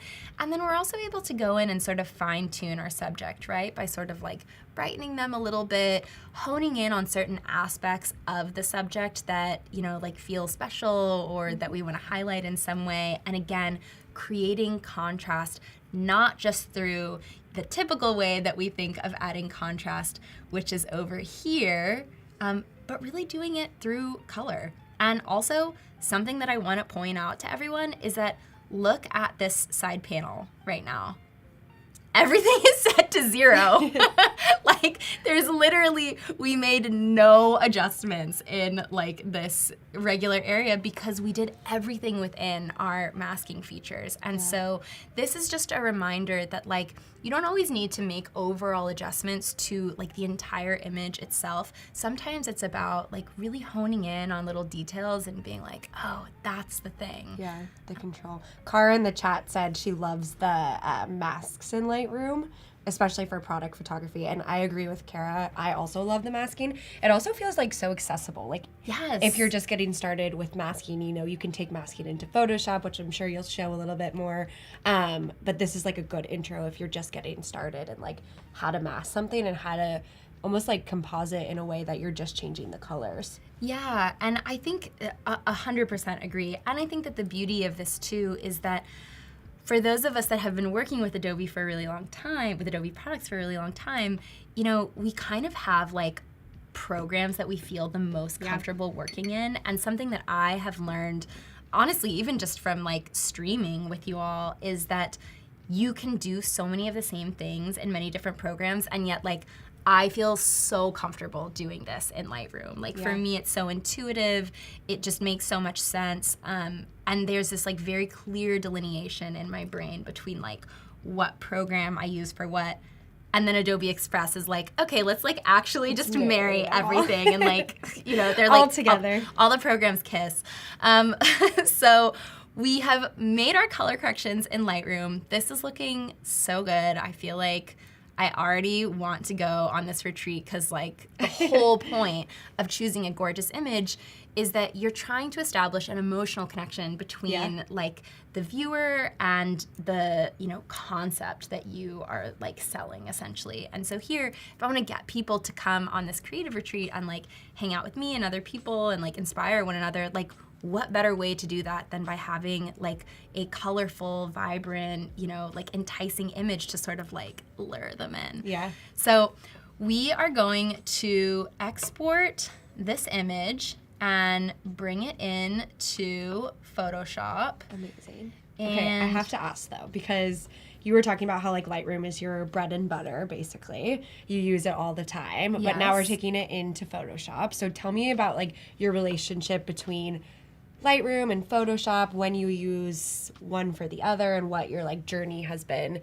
with these two products. Yeah, that's such a great question. So Lightroom is where I do all of my color corrections. Okay. And it's kind of like my first step in my process always once I've selected the images. And then Photoshop is where I do all of my retouching. So specifically, you know, like generative fill, any kind of like skin retouching. And what I really appreciate about Photoshop, which I'll demo later, is that say that you're working on something in Photoshop, you know, you add it to your creative libraries and then you're working on that photo in Express. If you need to update something, there's this incredible interoperability between the two programs to where when you update something in Photoshop, it will update it in your Express libraries too. So We love libraries. we love libraries, I know. So we've exported this image, and let's bring it into Photoshop here. So now that we have our photo, you know, this is kind of like the part of the process where I'm like, okay, we've got our colors down, we like found this great image, let's like fine tune this to make it a little bit better. So as I alluded to earlier, sorry Bevy, ain't your birthday. We are not hanging out with her for much longer. So I'm just gonna make a loose selection around this can. Has nothing to do with this creative retreat that I'm planning. Make sure, obviously, that we've also, you know, selected the shadow as well, because what's a shadow doing there if there's no can? So It also might mess up the generative AI too. If the shadow's still there, it might still think something is there. It's very smart. yeah, like that. exactly. So yeah, make sure you do that. So we are just going to use GenFill to get rid of this. Again, if I had been working on this pre-GenFill, I would have been in there cloning like a crazy person. Here we can sort of like flow through different options. I always like to move this to the side because I feel like sometimes it's kind of in the way. And here, right off the bat, that one's not right because like we don't need that there, right? Here, it kind of like removed that one. But our first one was actually pretty spot on. Yeah. So I'm feeling good about that. And then, I don't know, you know, like when you're in the photo, like you got to do like a couple like vanity things. So like here, I'm going to go in and be like, okay, hole in my hair. Thank you so much. Love you. Can't wait to see you all the time, but like not the most inspiring. So here, I'm just gonna like see if we can like add Oh my gosh, I love in this. like a chunk to, you know, like this little like hole in your hair. And it's funny, I remember when I was in elementary school, someone came up to me once and was like, you need to brush the back of your head. And I was like, Oh my gosh, wait, I had the same experience. They're like, there's a knot in the back of your hair. Oops. and I was What's your like, response? Yeah. I was like, thank you. And like, oh my God, let me go pay myself. No, I can't say that during mental health awareness. So here, you know, like I don't love what it did. Let's try it again. Sometimes I find that with generative fill, you know, I will try to generate something, try to add something in, and if it doesn't work repeatedly, what I end up doing is I just like make a new selection entirely.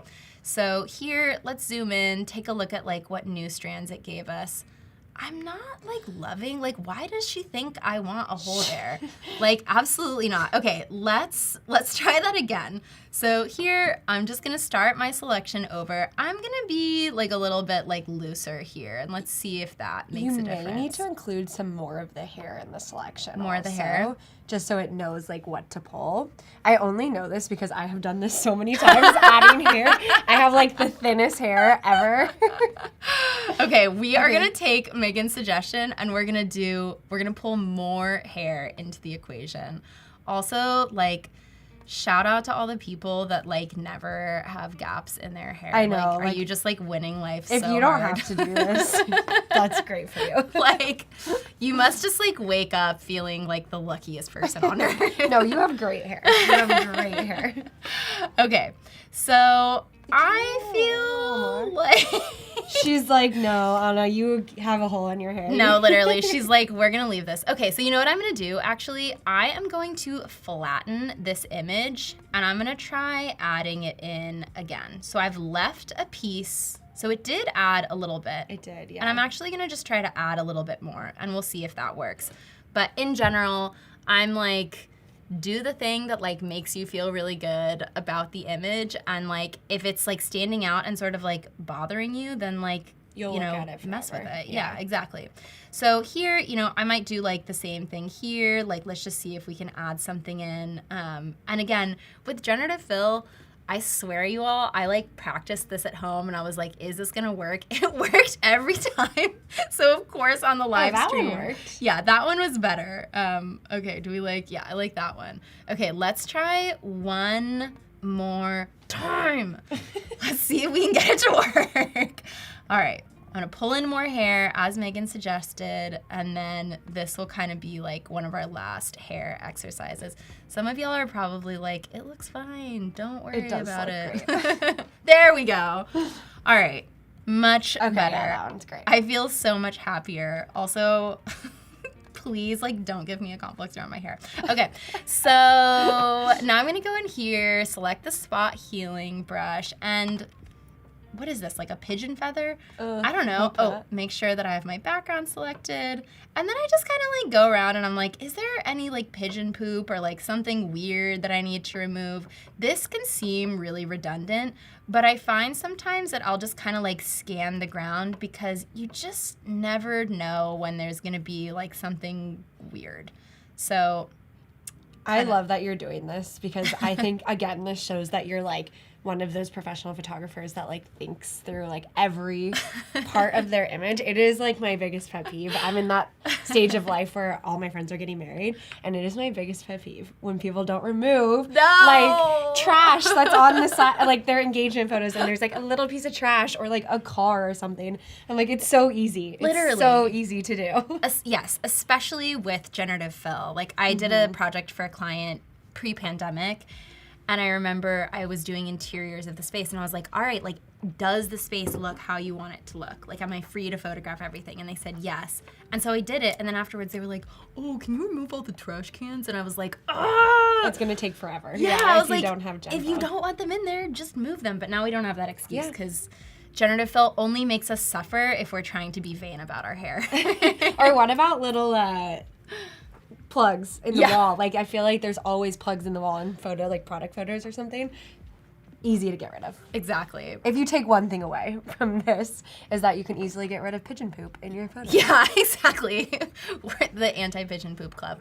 Wow, I digress. So what I'm gonna do now is I'm gonna flatten my image. I'm like one of those crazy people that like, once I do like something with generative fill that works for me, I like need the layer to be gone. Like I kind of like, I don't know, I don't like second guess my layers, and so I flatten it, you know, I save it, and then what I am going to do is come over here, and I'm gonna use my move tool, and then I'm gonna put it into my library. So I've already created a new library here, which you can do by just selecting create new library, and I am going to drag this into my library. Down here, it'll say added one element to create a retreat, and you are good to go. So now I'm going to open up Adobe Express. And this is the fun part where we get to turn, you know, this image that we have color corrected and retouched into a cute flyer. Okay, besides flyers, because I see you have a lot of work here that is like maybe past projects or something. Besides flyers, what else do you use Adobe Express for? Really great question. So I will use Adobe Express for, you know, like mood boards. I will also use it. This is like a video that I created for International Women's Day that I ended up wanting to sort of have like kind of like border and like fun colors around so that it wasn't just the clips. Yeah. And it's honestly just a great place to come and sort of mock things up. This was like a business card mock-up that I did. I love the mood board, and I love that you like lay out your colors there. Beautiful. Yeah, and then the beauty with mood boards too is that like it doesn't have to be this static thing, right? Like we love how in Adobe Express we can animate so much, and so that is a really special element. So here we're gonna come in and let's see, yeah, there we go. Okay, so we did our color corrections and retouching, so I'm gonna drag it in here. And the very thing that I'm going to do is, you know, it's gonna ask you, do you wanna edit the image? Do you wanna add it to a new design? Browse recommended templates. As a like not designer and someone that's just like very photo oriented, I'm all about like starting with the image itself and sort of like moving from there. Yeah. So I'm gonna click on edit image. From here now I can go in and sort of like, you know, add text, do whatever. So here, let's go in and add some fun text. So because I am so creative, I'm gonna come up with a really crazy name for this creative retreat called Creative Retreat. So let's move this up here so that everyone can see like kind of what we're working with. Okay, so boring. Like literally the most boring. That doesn't make you want to come to the creative I know, retreat? I'm What do you like, mean? the color isn't right, the font is funky. Okay, so if you are someone like me and you're like, fonts, like, what is like intuition around fonts? Like that feels crazy. Like I don't know where to begin. I couldn't name like 50 fonts if you asked me. Actually, Oh my god, 50? I know, maybe that's a little crazy. That's a lot. If anyone can name 50 fonts. But here, I really like the recommended font feature. That is like a really great area that just sort of says like, hey girl, what do you think about these options? These are pretty good actually. Yeah, like how are these feeling to you? And so typically I'll start in the recommended font feature and just sort of see like what it is proposing to me. And if I'm like, you know what, like actually none of those really jive, I really like going down here and just seeing like what's something that you used recently, you know, that like you liked, like what's, oh my gosh, uploaded fonts. The only font I ever uploaded is like the Drake font. I was like creating a brand for Drake in Express. But here, you know, like there are just so many cool things that you can pick from. I honestly, like similar to Annika earlier, just love kind of like going down the line and exploring and being like, okay, what's in here? Again, sort of like accessing that part of our intuition that for some people is like super spot on and for other people is like a little off. But I'll just kind of go down here and be like, okay, what jumps out at me? I also love that you have access with Adobe Express to like all of these fonts. Oh my gosh. They're just there, So, ready for you. So true. Yeah. Like a million different options. Okay, I'm not liking that one. It's funny, I was like, I'm going to put the font that I really like but can never remember the name up here in my, you know, like Your most go-tos, used, but yeah. whatever. Okay, I like this That one's one. good. That one's giving me outdoorsy vibes. Like they're kind of elongated like trees would be. Yeah, I don't know. That's the exactly. feeling. Yeah. So, you know, we have the name, our super creative name of our creative retreat. Also, everyone that's creative is like, stop using the word creative. But we are going to change the color. So What I really like to do, because I don't obviously have a brand for this creative retreat yet, right? Like it's a first idea. I just like to use my color dropper tool and sample a color that already exists within the image to see if it works. That maybe is feeling like a little bit on the lighter side, so maybe I'll kind of like go over here and pull something that's like a smidge darker. And again, I just kind of like to play around here and find something that feels right. That feels really good to me. The next thing that I'm going to do is I'm going to make it bold because I really want it to stand out. And then here, I'm definitely going to add an outline because why not? The white, whoa, can you see that? I feel like it's like barely there. I kind of like it though. It kind of makes it pop a little bit. Yeah. Like without changing it. That's wild. Okay. So I kind of like that like more subtle one. It's interesting. This is making me wonder like, do I need a slightly different font? I feel like I could choose fonts all day. Girl. Like we What could have font a are whole we using? stream where we Let's just see. choose fonts. Ooh, no, that one is crazy. That is annoying. Okay, I'm gonna be a crazy person about this font one more time, and then we're gonna move on because we are getting close to the end. I Time know. is flying. Time flies when you're hanging out with friends that Create are together skiers. and- skiers, tennis players, so fun. Okay, here we go. We're getting closer. Let's do her. It's literally like probably exactly the same. Okay, so we have that, but you know, I am someone that's really into like organic shapes. So instead of having this just be straight across, let's add a cool text layout. So we're not gonna leave it on our default. We're gonna come over here to text layouts, and I love these options. I find that the circle can be a little crazy to read. Yeah. I love the arch. Yeah, I'm that like frames you well too, frames the subject well. yeah, I'm like a huge fan of this. So here, again, we were talking earlier about like not, having like lines moving through any important element, right? Like kind of just makes things a little uncomfortable. So what I'm gonna do is make her a smidge smaller. I love that you can drag it here and it'll tell you like where your center is. Yeah. We're leaving our lines like above this horizon, which feels really important. And now let's tell all the babes where What's we're going. happening? Where are we going? We might actually have to do this creative retreat. So we're going Wow. to Tahoe. What are the dates? When can you go?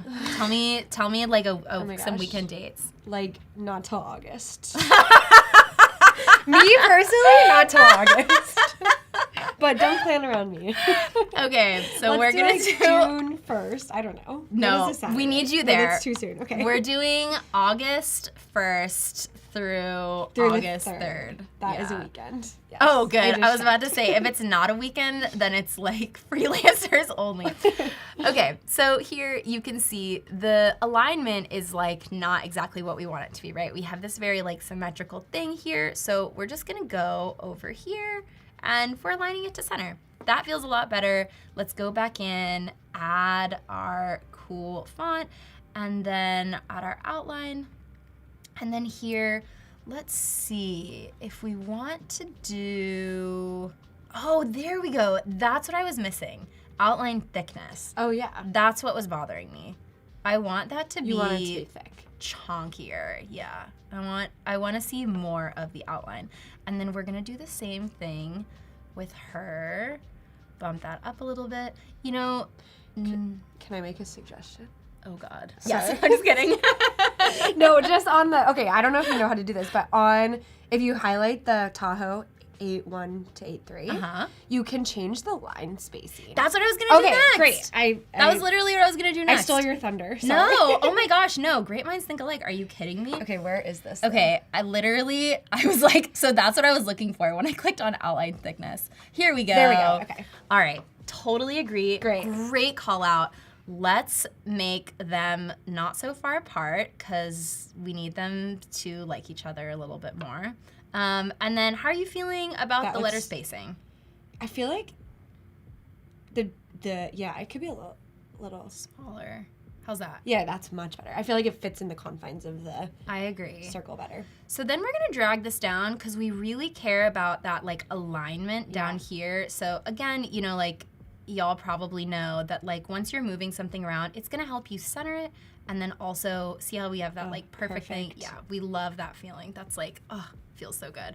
All right, so the next thing that I'm gonna do is, you know, as a photographer, I'm not really one to be like, let's make this photo so different and like add all these like crazy things. Like I'm a maximalist in everything except for this. And so when I am adding any kind of like design element, I like to make it feel like maybe it's almost like something like a lens flare or like something that like happened in camera that like doesn't have to be super realistic, but like just kind of adds a little bit of extra pizzazz. Yeah. So what I like to do here is that I will go over to my Elements feature, and then I'm gonna click on Design Assets. And here you can actually like search design assets. So here, previous search, huge fan of light leaks, right? Like they just, I don't know, add like a little bit of kind of like that film magic. And so what I'm gonna do is scroll down, see if I can like find anything that like feels really good. I'm really into her. Oh my gosh, I've never done this before. I'm very excited to see. I'm gonna like bring her up a little bit and just sort of like add that in there. But of course, you know, again with our layers, we're just gonna drag this under, and then I'm going to play around with the opacity just so that it feels a little bit more integrated into the flyer. So here I'm gonna bump that down. That's just, you know, instead of making it about like the shape, it's just more kind of like, oh, here's like this like hint of like a warm color that just really, you know, the idea is that it really sort of like brings your eye like over to like the beginning of what it is that you're meant to read. And you can play around with placement. I, with design assets, really like to sort of make them like big and don't have to keep them like fully, you know, like all in the frame. Yeah. And then I'm gonna go back here and look for another one. And here again, it's like, you know, that intuition around like what's cool, what's not. I love this thing. It reminds me of like if a butterfly like smudged your camera lens, or like if a mermaid like smudged your camera lens. So I'm gonna bring that up and then kind of like pull it down here. And again, you know, you can see based on this square that like the design asset, I've made it like so much bigger than it's actually meant to be. And the reason that I'm doing that is because I don't need it to be this like very like clearly defined design asset. It's really just about adding like a little kind of like poppy element. Yeah. And again, I'm gonna go over here to opacity, drag that down a little bit, because we're just kind of trying to create like a moment of like magic and like It's like your little aura. yeah, exactly. It's like a fun discoloration. And what I like about this is that it feels really balanced to me, right? Like we have something in like the upper left-hand corner, lower right-hand corner. And then of course, our favorite thing of all time is animating. So we're gonna select the text and animate it. And I really caution people when it comes to animating to not like doing something that looks like a PowerPoint. Like, you know what I mean? Like I've never thought of it like that, but yes, like, it definitely does. Like there's a time and place for certain things, and you know, like for example, I don't know, there's like there's one where there's kind of like a floating thing or like the bungee, and like I try to do that with design elements that like would naturally be taking that shape. Yeah. But otherwise, I feel like if you want to like stay away from something that's cheesy, I'm just a huge sucker for the typewriter feature. Annika said it so beautifully earlier. She was like, you know, typewriter just feels like it's telling a story. Is that a new one? A new animation? No, I feel like it's been here for like a minute. I love it. But I don't know. I just kind of feel like it's like this really beautiful way of sort of like telling the story. I also really like it within the context of like, you know, text that like has a cool shape, because then it's really like moving your eye through the image, right? Like starting in the upper left and like coming down and like ending down here. So this is, you know, kind of like what the flyer is looking like here. I'm just gonna play it for you. And, you know, sometimes you might get to this point and be like, ooh, actually, like, what is going on? Like, I really don't like these like buoys in the background. Like, they're a little distracting. Like, is that pigeon poop? I don't know. And so what you can do is you can come back to Photoshop, really quickly go in, and again, you know, I'm just like a spot healing brush tool girly. And then you can go in and be like, no, thank you. Absolutely not. See you never. And just sort of like play around in here and just make adjustments, you know, to the stuff that you're not really like a big fan of. Come back, save it, right? And then we are going to bring this back to our libraries, right? We've added it. And now we can go back to Express. And now we're going to go to our stuff, come over to libraries, and then from here we have our Creative Retreat library. We can go in here and then let's see, which one is it? Is it her? Nope. Delete that. Is it her? Nope. Delete that. I think it's Third time's a charm. Yes, There she there you is. go. All right, so here is what I'm gonna do. I am going to make this the size of, you know, my asset here. And then what I'm going to do is delete this bottom layer. So let's trash her. I'm actually gonna bring her up to the top here so that we can see her. Trash. And then I'm gonna drag this down to the bottom without our buoys, and boom. perfect. We're done. And so here we're playing it. We have this beautiful image, you know, great animated text. We got rid of all of the things that we, you know, didn't want, even at the Yep. last minute with our Photoshop libraries. And who wants to come on this And creative now retreat? we get to have a great retreat. Amazing. Okay, we have like 1 minute left, but I wanted to ask you in the last minute, since we are celebrating Mental Health Month or week, or you know, mental health in general. What is your tip to creatives who might be going through like a harder mental health journey right now, and how would you inspire them to use creativity in that journey? I really like this question. I would say to just be in the practice of like not needing for things to be perfect. I think that sometimes, especially for those of us that have been practicing an art form for a long time, we get really locked into wanting something to be just right all the time. And it's a really beautiful experience for me to engage in new art forms and just like be okay with messing up and knowing that it's all part of the process that's gonna make you a stronger and more confident artist. Amazing. Well, thank you so much for being here today. This was super fun. Loved the colors that we were able to make pop in these photos. Stick around, everyone. We have a few more sessions today celebrating the mental health journey. I'm going to be guesting next, designing. So please stick around, and we'll see you in a minute. Bye everyone, thank you. We're gonna be creating signage, table cards. So this is what we did last time. This is just a background that I found in Adobe Express that I love. And so what I want to do is make it a dual tone, but then I do want to turn down the opacity just a little bit. Oh, there we go. That's Yeah, cool, 'cause that's then really it good. And then we're going to have to play around with some of this type here, which is what Andrew's going to get into because he's the designer here. I basically don't like how the pattern is over the text. Okay. And so I'm gonna put like a pill shape around. Okay, so I'm going to go here, and with this text selected, I'm going to click on shape, and that's just gonna put a background behind it. And maybe I'd wanna do the blocks.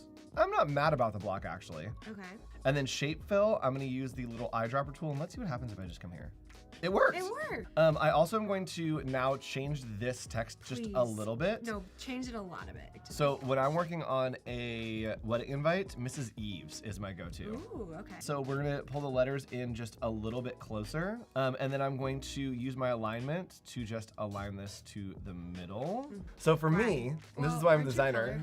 When I'm working with monochrome, when I see black, you see a little bit of that green bleeding in. So I always want to lean into that. So I'm actually going to change this text from just a full black text into a little bit of like a dark olive. So I'm going to do some hierarchy here, and we are just going to give this a lot more space. Create that visual line that it's kind of moving down. And then here, I'm going to space these out a bit to give it a little more of that like regal look. And then we have your names, which are so long. 1st of July, 2025. You sound like Bridgerton. So we have this here, it looks good. Let's move on. So these are gonna be little cards that we put on the dinner plates to tell people where they're supposed to be sitting. So we wanna make sure that we only have the one that we wanna be using. Now we're going to go to add-ons and we're going to go to bulk create. Then we are going to go to get started. Now we're going to label our text. So this is going to be, I think we did title, first name, and then last name. So we have our image here. We've designated the titles and we are going to download this CSV template. All right, so I'm over here in Google Sheets. I'm just gonna do random ones. Yeah, bridesmaid. Right, the Lemoncini family. So I'm just gonna drag these down, and in theory, this would all come in with your document. So I'm gonna go to File. We are going to download this as a CSV. So we're gonna go to Next. We're gonna upload our CSV file with all the names. Hit OK. It's already working. Christina Hawkrattle. Yeah. This is such a fun thing we're doing. So we're gonna go to Media. Let's go to Generate Image. Let's do Illustrated Lemon Pattern Italy. So we're gonna download this. I'm going to open that and see what happens. Okay, background image prompt. Yeah, perfect. Okay, do we wanna do it? Yes. Okay, so maybe we do like lemon pattern. What other things? Ice cream. Ooh. Okay, let's try this, chat. Hold on, it might have worked. Yes, it's working! It It's working! Wait, this is so cool. Bravo, okay, so you can Andrew. bulk create using the names, but then you also can bulk create with Firefly prompts in the background. That is crazy. Okay. Bulk create is amazing. Bulk create's amazing. You should go do it yourself Yes. because it's awesome. So we can go to animation right here, and this is a new tool. We can pop these in, and it's going to animate all of these individual elements by just one click. Ooh. Boom. All right, so we have this here. We have our names and stuff. Let's go ahead and upload those again. Same thing we just did. Yep, same thing we just But we're did. seeing if the animation works. If it animates all these pages, like that's so crazy. This is the future. And they all animate. Oh, and it all animates. Oh my my gosh. With different names, which crazy amount of time saved. Crazy. That's Because to so animate much every time saved. page is crazy. And that is how you create name cards and Yes. invitations and all of the wedding things in Adobe Express. We learned so many tips today, Andrew. So much knowledge. So many good things. Bye, everybody. See ya.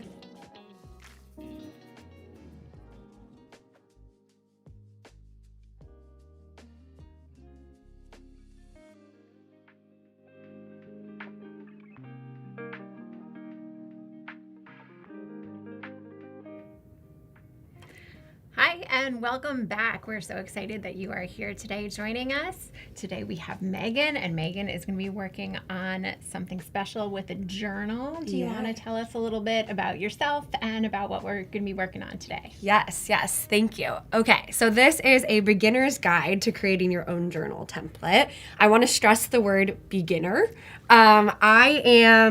I'm a part of the Adobe team. I work on the Adobe Live team. So get to meet all of you fabulous artists all the time and interact. And I have learned so much from watching these streams, interacting with artists like yourself. I consider myself a little bit of a whiz in Adobe Express. I use it for everything, everything that we do here on Adobe Live. If you've ever seen our advertisements online, some of our social posts, a lot of that I make in Adobe Express. But I am very new to journeying into all of the other products. One of my favorites is Photoshop. I've been able to do a lot in there with like Gen Remove, Gen Fill, editing my travel photos, all kinds of stuff like that. Journeying into Lightroom a little bit. I love photography, so editing photos. And recently, thanks to my good friend Emily Poulin, who hopefully everyone in the chat knows, she's encouraged me to get into Illustrator a little bit more. Amazing. So today we're going to be working on a journal in Adobe Express, but we'll be starting in Illustrator to make some of the elements that are going to go onto this journal. Perfect. And the reason for that is there's a lot of amazing elements already in Adobe Express, and I'll show those a little bit too. But sometimes you just want something really custom. Yes. And this is how we're going to do it. We're going to make it custom. Great. I will be using a lot of this Gen Shape fill here. Okay. And I want to preface this by saying that like it really is like a starting point in the design journey, right? Like I said, I'm a beginner.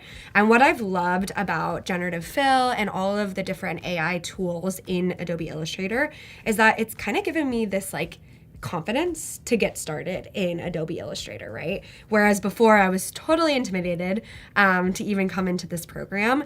But because there are these tools that feel intuitive to me because I do know Adobe Express and Adobe Firefly online, I have gotten that confidence to hop in. So just want to preface that's saying that like, you know, we'll be doing a lot of Gen AI and stuff, but I do want to learn more about how to make this stuff on my own without using generative AI. But this is like a great starting point for me. And I encourage anyone that's watching that's just getting started or hasn't tried Adobe Illustrator, maybe this is the place you start too.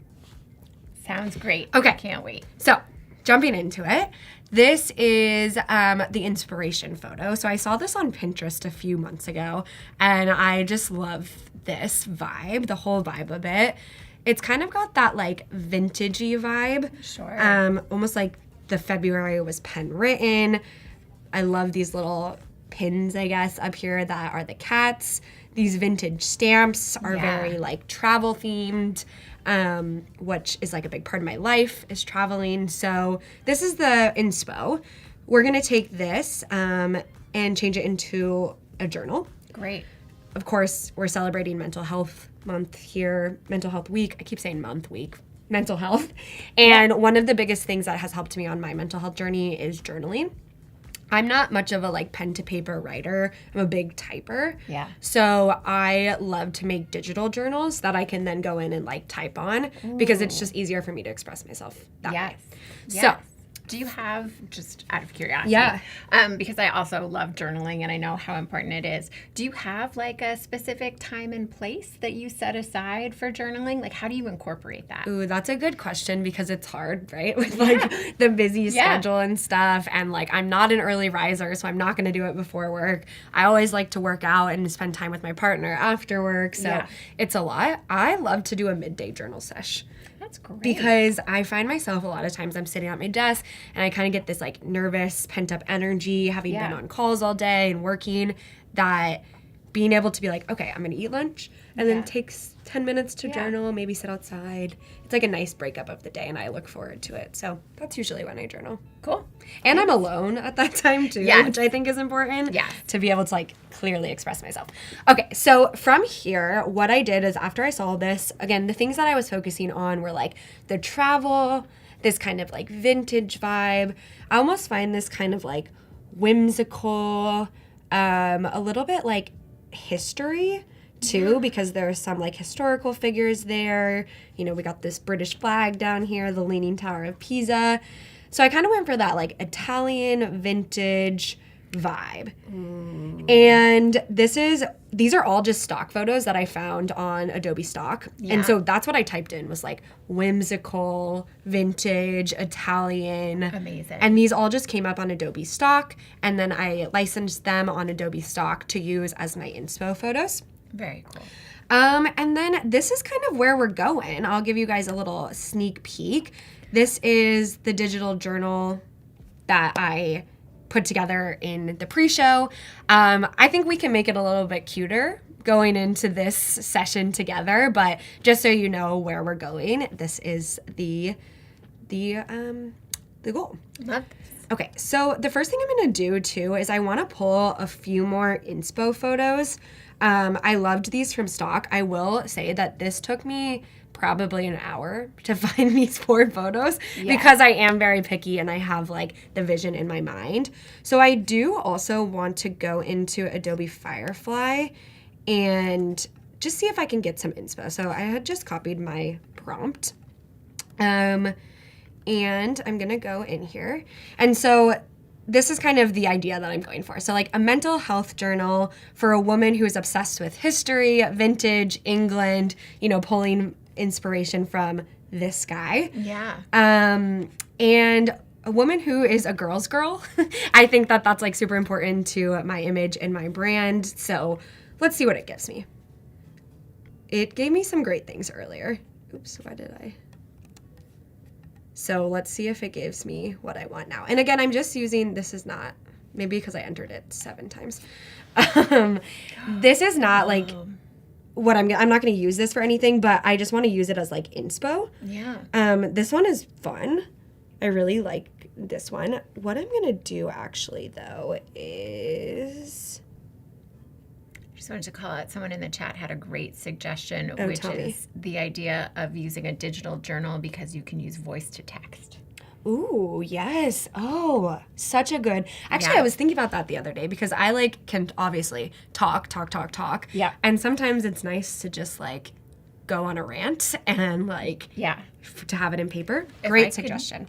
If I could journal while I was walking my dog, I feel like that would be The things that would come be the out. best. Okay, I kind of like this one. And again, this is just for inspo. So like it did some wonky stuff with the words here, but I really do like this kind of like doodling Yeah. aspect of it. So let's download that. The line style looks very much Yes, I love in that the vein line that you're style. looking for. This one again I like too because I like the colors of it. Color palette's beautiful. And it also seems like very hand drawn to me, which I love. So let's download that. But this is the one that I came up with earlier that was like actually perfect to me. And it was the same prompt, and that's the thing with, you know, AI is every time it's going to Yes. come up with something different. But this is the one that I used as like inspo. So all of these are going to be like our inspo. So what I'm going to do is just drag all of these here by my artboard so we can use it as inspo. And guys, again, I am a beginner in Illustrator, so if I'm doing something wrong, you tell me and I will You're killing it. we'll figure it out together. Okay, so I also wrote down here like all of the things that inspire me as just a starting point to jump in. And I really like these stamps, and that's kind of what I'm gonna go for in this design, is designing these vintage stamps and buttons, just like this image, to put on my digital journal. I'm gonna use this list of things that I love as our inspo today. As you can tell, it is an array of things, but these are all my favorite things in the world. I will ask you later about anteaters. Oh, and how don't that- get me How started. that came to be on this list. If my family's watching right now, they're going to crack up at me. I was at my house. I'll just tell you now because it's a great story. I was at my house and I was just hanging out. I was waiting to pick up a friend from the airport. So I had nothing to do. And I was scrolling through Netflix and I saw this documentary and it showed a pangolin, which is like a anteater, but it has like a hard exterior shell. Okay. And there was a preview of it, and I was like, that's got to be AI generated. Like, that's got to be fake. When I was looking at this creature, Yeah. I was like, that's fake. That's AI generated. And so I watched the whole documentary, and it's not. It's a real thing. It's a real animal. And I realized that they're just the sweetest animals ever. They're so sweet. They have no way to defend themselves. If you want to talk about pangolins, I will go onto the Discord to chat with you about them because they're like my favorite things in the world. Do you have one fun fact about a pangolin that you can share? Okay, well, they can't defend themselves. They don't have any like teeth. They have claws, but they don't use them. So when they get scared, they just roll up into a tiny little ball and they just stay there in the tiny little ball. And they've also been around since like the dinosaurs. Don't quote me on that. They've been around for a long time. I feel like they'd make a good mascot for Mental Health Awareness Month, Yes, yes, they would. Let's start there, actually. I always say my partner's spirit animal is also an anteater, so maybe that's why I love him, because he's just the sweetest human. Okay, so I just made this shape of the same shape as these stamps. Yep. And then I'm just going to do Gen Shape Fill. And I'm going to say vintage stamp with a anteater. Let's see. And then I also am going to take a style reference, and I'm going to use this Firefly image that we took from my prompt that I put in. And let's see what it gives me. I have to say, I have not played around with this feature before. This is So cool. Yeah, and it just keeps improving and improving. So like every time I generate something, it gets better and better. And it's really great. Again, like I said earlier, it's like a great starting point to like feel confident jumping into Illustrator if you haven't before. Something that like we always talk about here on Adobe Live is, you know, maybe you're a Photoshop user, maybe you're an Express user, but Adobe's products kind of speak in this language that once you know the language, it's easy to go between the two. Okay, this is really cute. It's not exactly a pangolin, but that's fine. Let me see with an anteater. Let's say like, let's have the anteater doing something and maybe that will come up with something better. I don't know. I love dancing, so.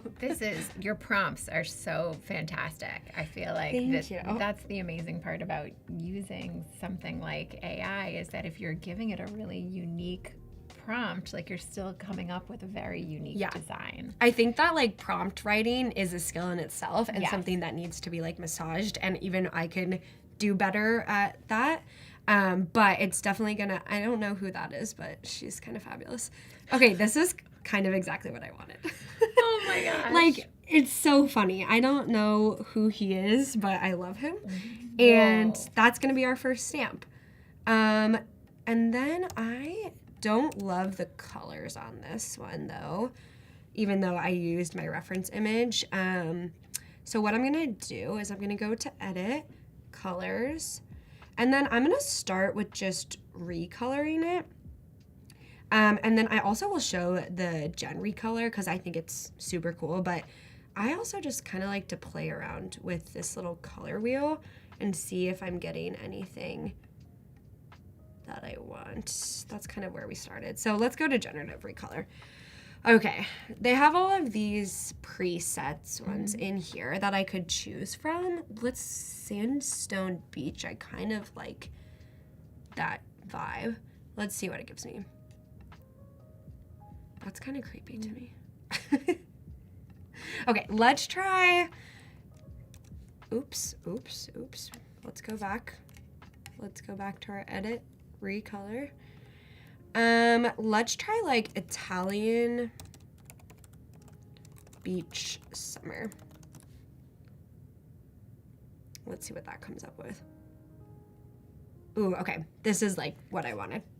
So vibrant, so fun. Amazing. Okay, let's move on. We're gonna make a button this time because we're, again, going back to these little cat buttons. And let's make a cat button. And I wanna show you, try this. Let's try to make it like my cat. My cat is the love of my life. Anyone who knows me knows that. So let's say vintage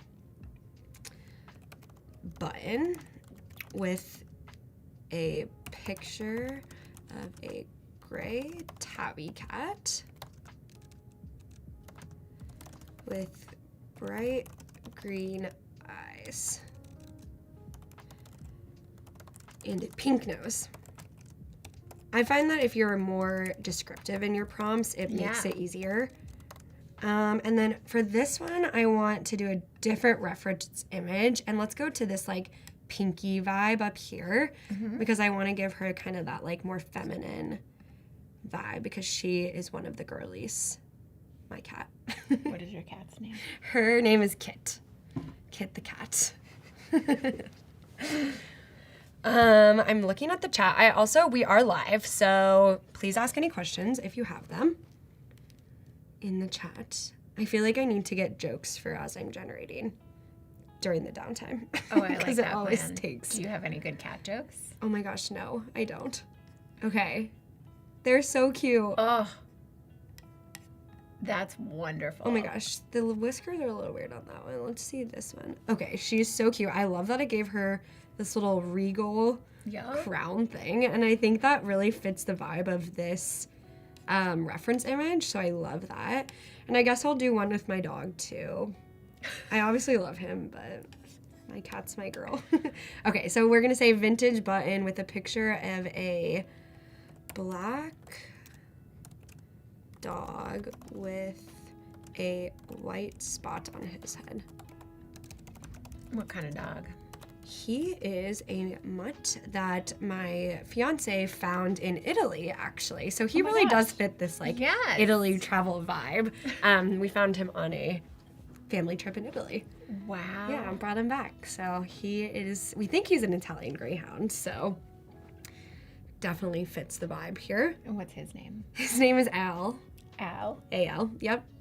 Human names for our pets. I like it. Yeah, so did I spell dog wrong? I think I said a black, oh, let's fix that. Sorry, my dyslexia. I mean, I really don't hate this Viking man that it gave us, but Different trip. yeah, At a different time. different journal vibe. Maybe if you're really into like king history or something, which I am into, but not for this one. This is a journal for the girlies. Oh my gosh, this one is so cute. I can already tell. Oh, this does not look like my dog, but I love this dog.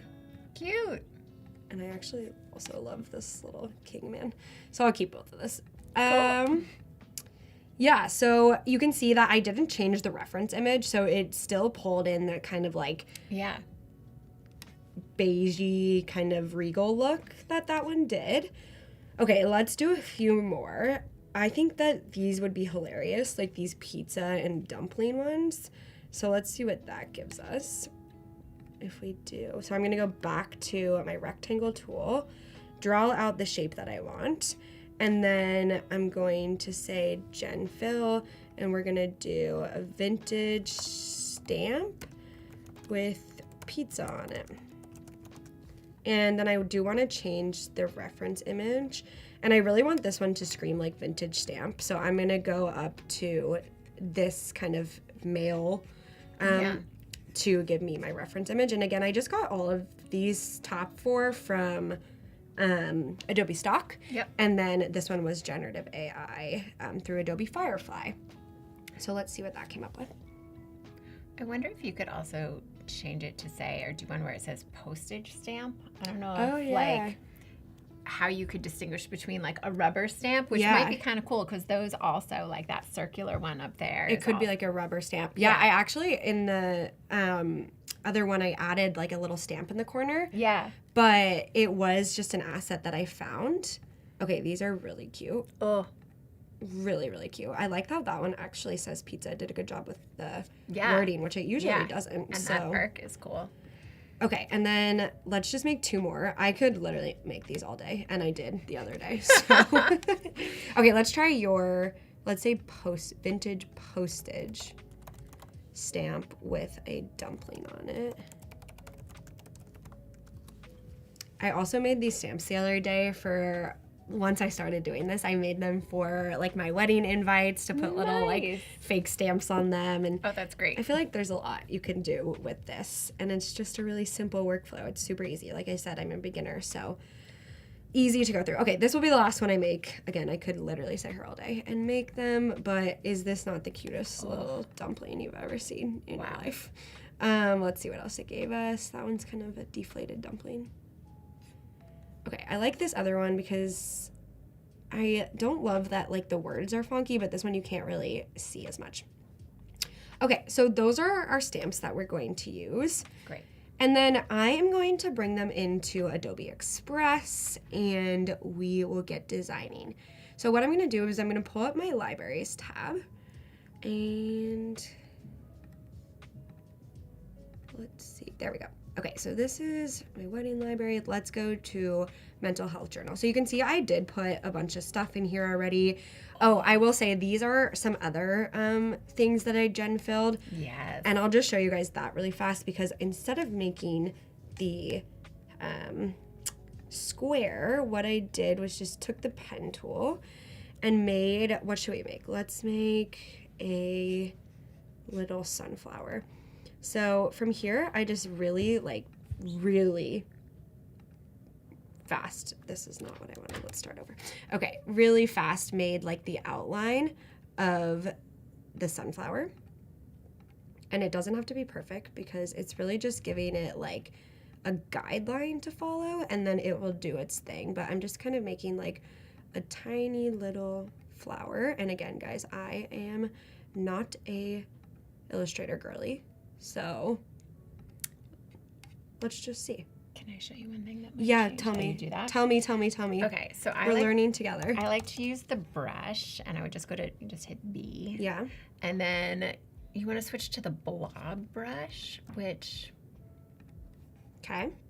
and now, Oh, now you can just draw it easy. and you can even change the fidelity of it. So it's like, do it exactly like I said, or smooth it out. Yeah, and also another thing when you're doing the gen shape fill is you can do that as well. Is like follow Yeah. the lines exactly, or Yeah. like make your own thing. So It's I'm just a little bit less clicking. exactly. So I'm gonna say vintage. Oops, this is the wrong thing.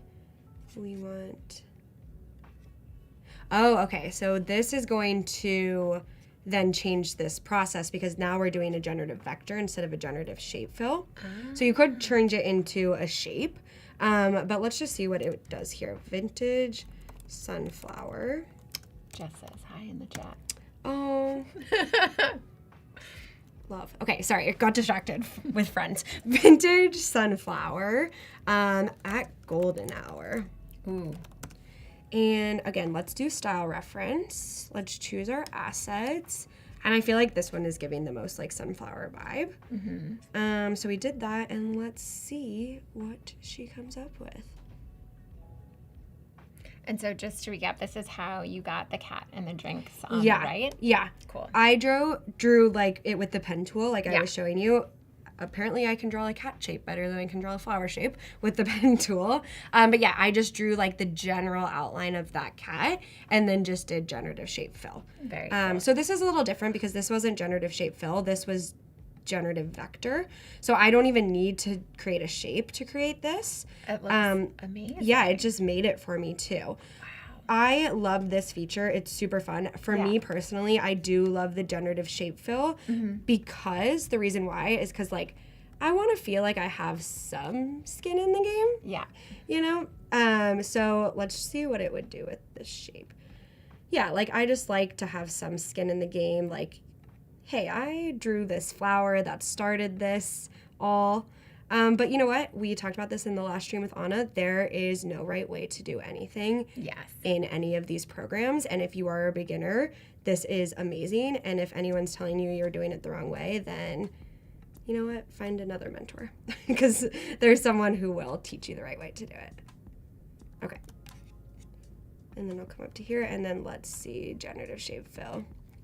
Let's see what it gives me because that's kind of a wonky flower, but we'll see.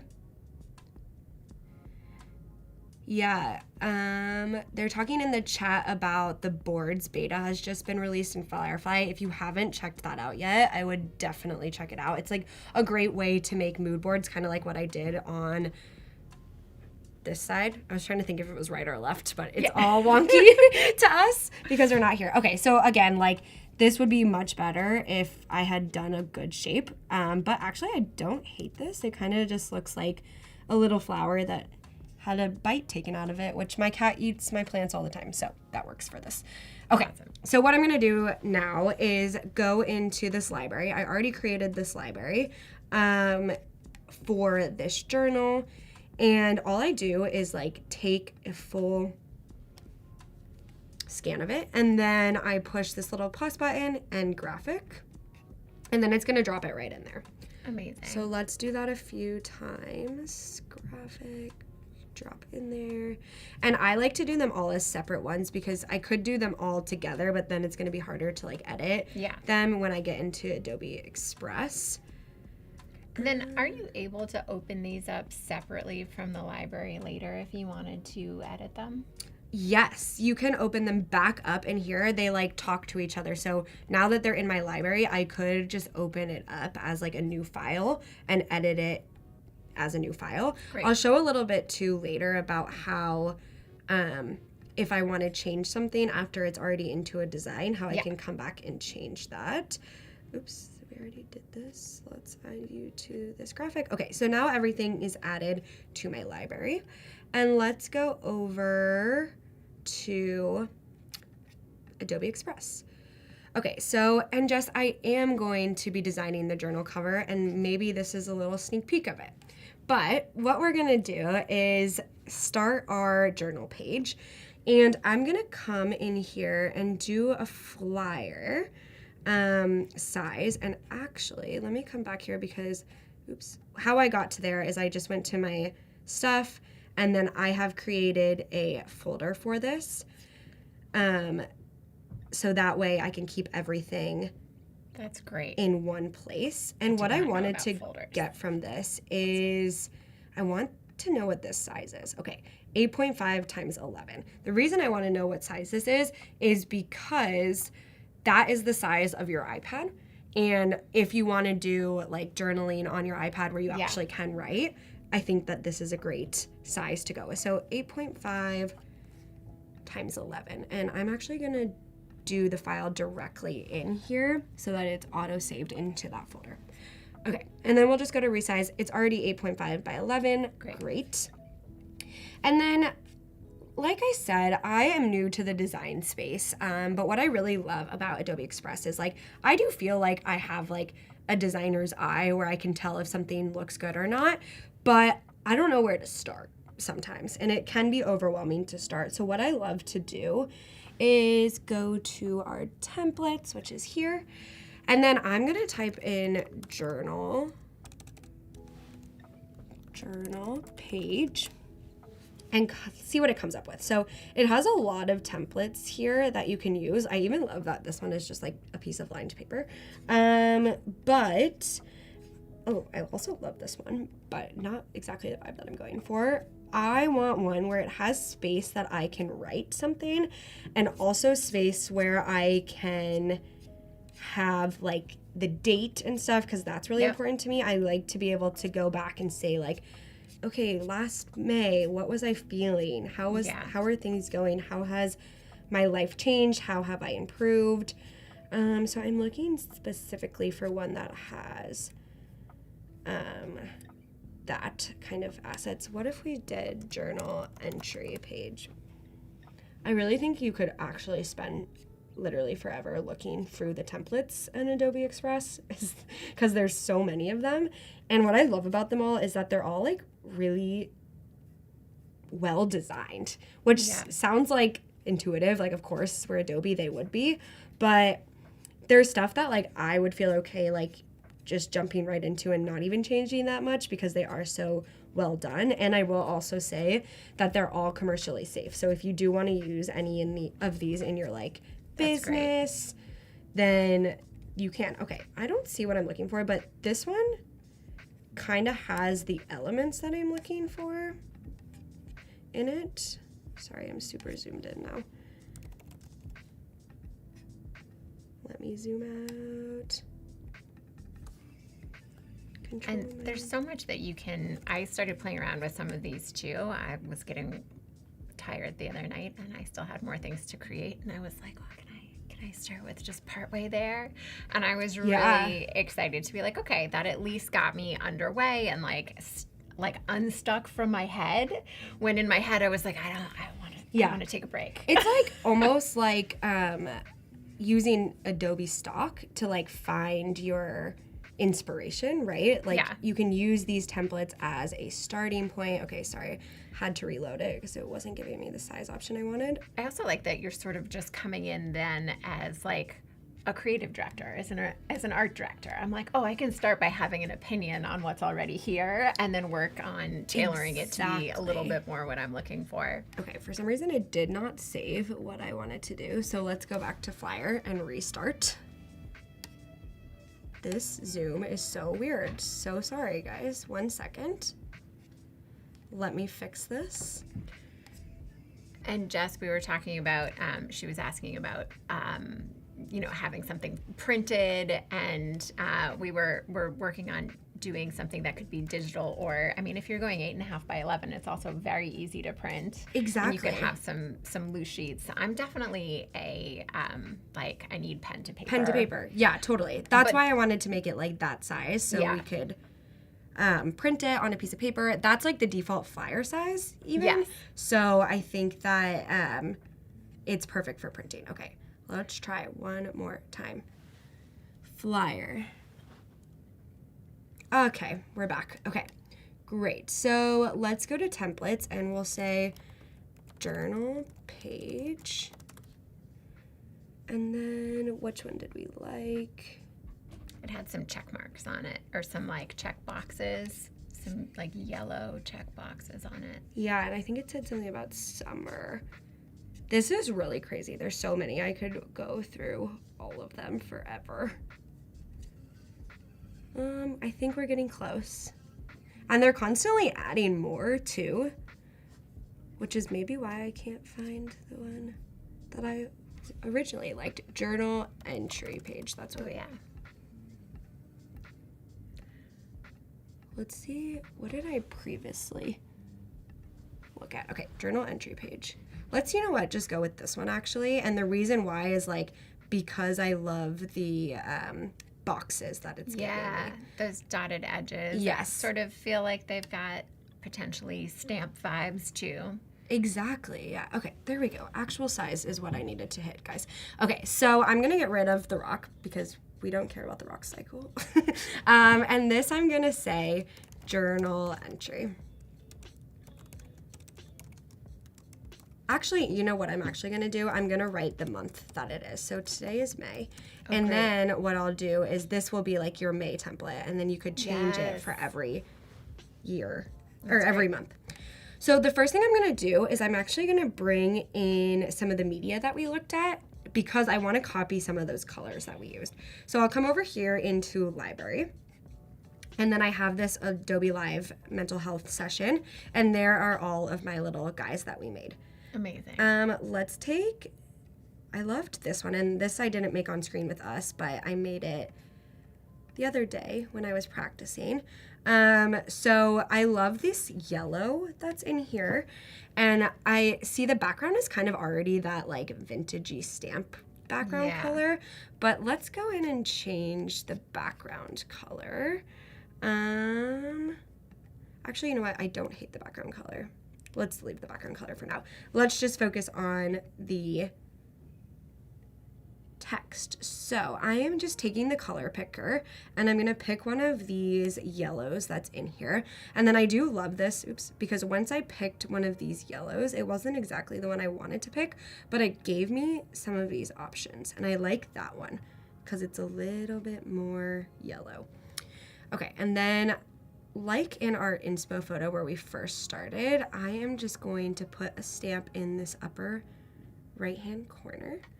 And that will kind of be the first vibe that we go off of.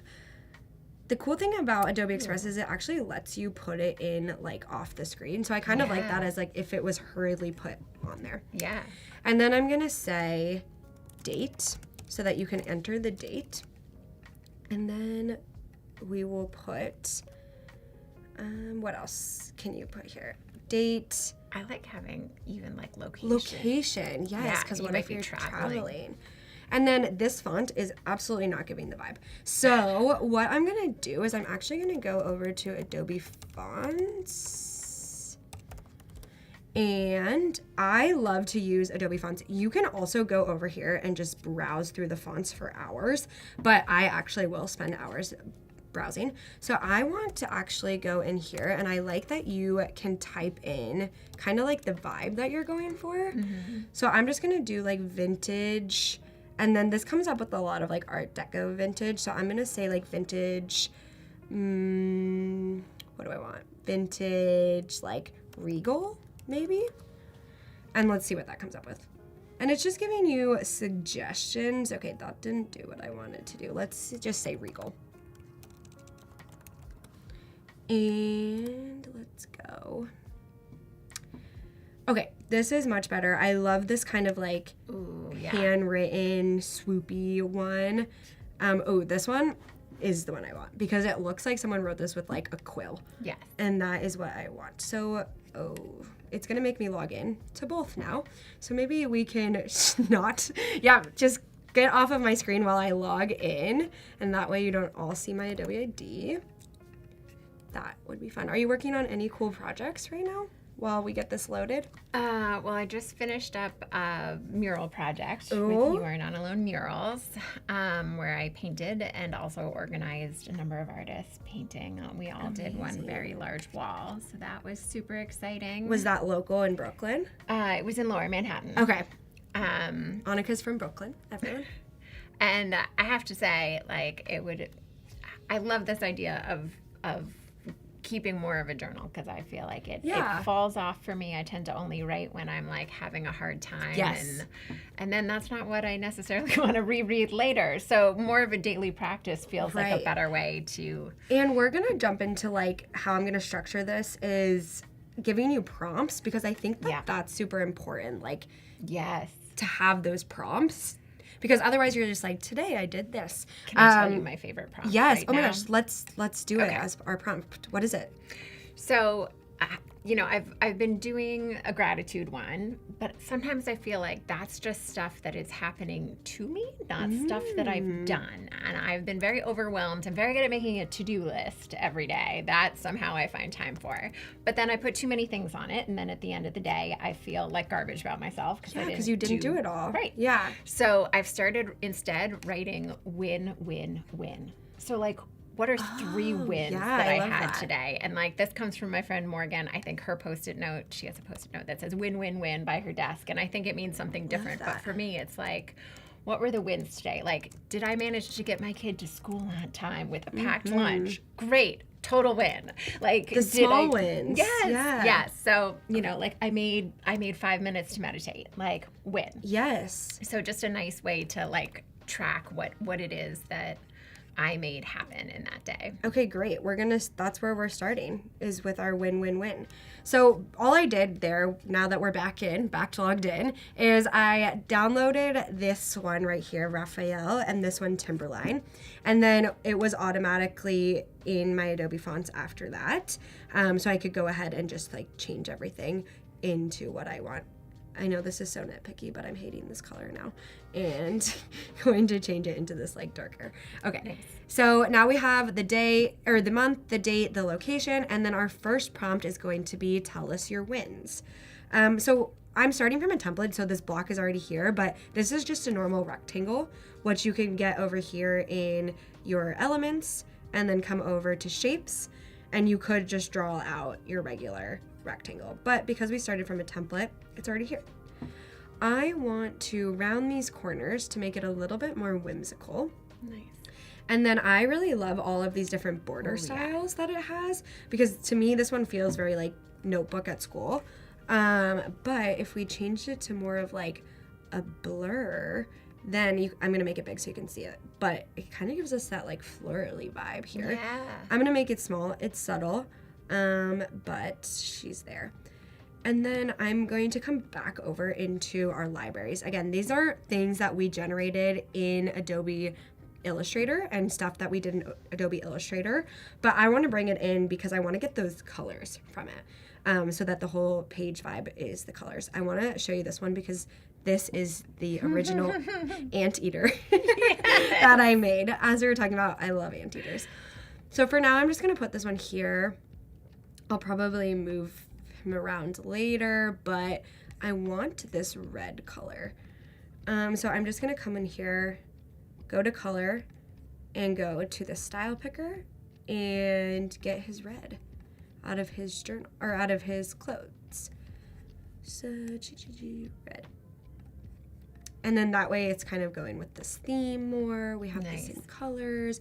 I am going to actually again, this is so nitpicky, but bring down the opacity, because the reason why is because I want you to have the prompt, but I also want you to have room to write. Yeah. And if you need to write over this, then so be it. I'm going to change this to a more subtle handwritten font. So let's go back over here to the Adobe font and say handwritten. Okay, and then here are some of the scripts. I love this one, Adobe Handwriting. So I'm probably already gonna have that. So let's see. Handwriting, great. There, okay. So that's more of like someone scribbled it and brought the opacity down so that you could write over it if you need to. Can I make one suggestion? Yes, real quick? please. I think that if win is written in all caps, you're getting like the initial cap for each thing. So if you write it with only a capital W and then lowercase I-N. Yes, cute. Yeah, I think it. Now it looks like one of those words that's like not a word. You've written it Yes. so many times. Yes. Okay. Did I spell that right? Yeah, what? Is that a Those real 3 word? letters. Okay, I'm gonna get rid of all of these blocks because again, I want lots of room for us to write our prompts in. So I'm just gonna, again, make this bigger. And now this is gonna be like our thought-provoking prompt, maybe is a good way to say it. Great. So this was like our let's celebrate ourselves Yes. prompt, and this will be our thought-provoking prompt. This one I want to do a different border, but same, like, I'm just making this big so you can see it. Same kind of like organic vibe there. But let's make it small. Oops. And then want a corner round again too, because the top one is corner round, and change the color to match our little anteater. A lot of people think anteaters and aardvarks are the same thing also. Another fun fact, but they're not. Okay. And I'll position him over here. And then I'm just gonna take the same prompt, so just copy and paste this. And then the prompt that I wanna do today is like, what is a time when you feel like you shine? Nice. And how do you hold on to that feeling in other parts of your life? So can you answer that? Maybe in a little one-word or like one sentence answer of when you feel like you shine? That's a great. I feel like that's a lot of my win list. Yeah, they're similar. I think when I am doing something creative with my kid. Oh, how old? He's 5.5. Love. Yeah. And it's just so exciting to get to show him that freedom that you can have with being creative. And like, I don't know, I think that I try to incorporate some of that into my work. Like when I'm doing a project with him in the studio on the weekend, like, I mean, I give him some paint and half of it ends up, he'll be like over there with the brush all over his hands instead. And sometimes I'll do what he's doing just to be like, what are you experiencing right now? And it feels so good. Or even sometimes if we're walking down the street and he's driving me crazy because he's climbing on everything, I'm like, what if I climbed on everything too? Yeah, like that childhood curiosity is so beautiful. Yeah. So, And great for creativity also. Yes. Okay, so I'm just adding in some more of these elements, things that make me happy, because when you're happy, then you can express yourself more, I think. So these are just some of the other stamps that I made in the same process where I just used generative shape fill. And then what else should we add? Maybe our little wonky flower, because I like it. I like how wonky she is. Okay, the one thing that I will mention here is that these little mermaid guys are not the same color that I want. You know, they're not the same color as the rest of the stuff. Sure. So let's go back into Illustrator and I'll show you something really cool. So here are all my guys. This is, you know, the other practice round that I worked on. Yeah. And here is the girls that are in this element. So if you come down to this library, you can see, I'm gonna open this this guy. So here are the girls. And you just double clicked on it from the library? I just and double now clicked its it, and own it's still file. in the library, I will mention. And what I'm gonna show you is this generative recolor. We're just gonna color her a little bit different. Oops. Let's click on this image and then go edit colors. And we're gonna go with that same like Italian beach. What did we say? Italian beach? Vintage Italian beach, maybe is what we said. I'm not sure. I feel like there was something sunny in there too, or like. Let's see what he gives us. Was there a season? Like a summery? Maybe summery beach. Sandy Italian beach. Sure, I like that. Because I'm looking That for like photo that. that you had was very sandy. Yeah, Italian I'm looking beach. for that like deeper color, like this one, like a little bit more muted of color. Okay, so that is a little bit better, and then I'm just gonna push save. And then, so she saved, and then what I want to do is come back over to my Express, and then here you say your link asset has been changed. Yes. So I'm going to say update. Yeah. And then it's going to be a subtle change because the colors didn't change too much, but you can hit, give it a sec. Okay, there we go. She Nice. changed. So that's Yeah. what I really love is like you don't have to download the new version and re-upload it. It's a linked asset. So anything you do to this guy in this, it will change. Amazing. Oh my gosh, we are running out of time. Okay, this is going so fast. So I am going to just add one more thing here. And the only thing I want to add is like a paper background. Yeah. So that it feels more papery. So I'm just going to come into here, media, photos, and then paper texture. And let's see. Yeah, so I just want one that has like a lot of texture. And then I'm going to flip her and fit her to the canvas and draw her not to the way back, but behind all of the elements that aren't my background. Then I'll come over here into our blend mode and I want to multiply her. Great. And then that way she just becomes part of the background. We still see the background color.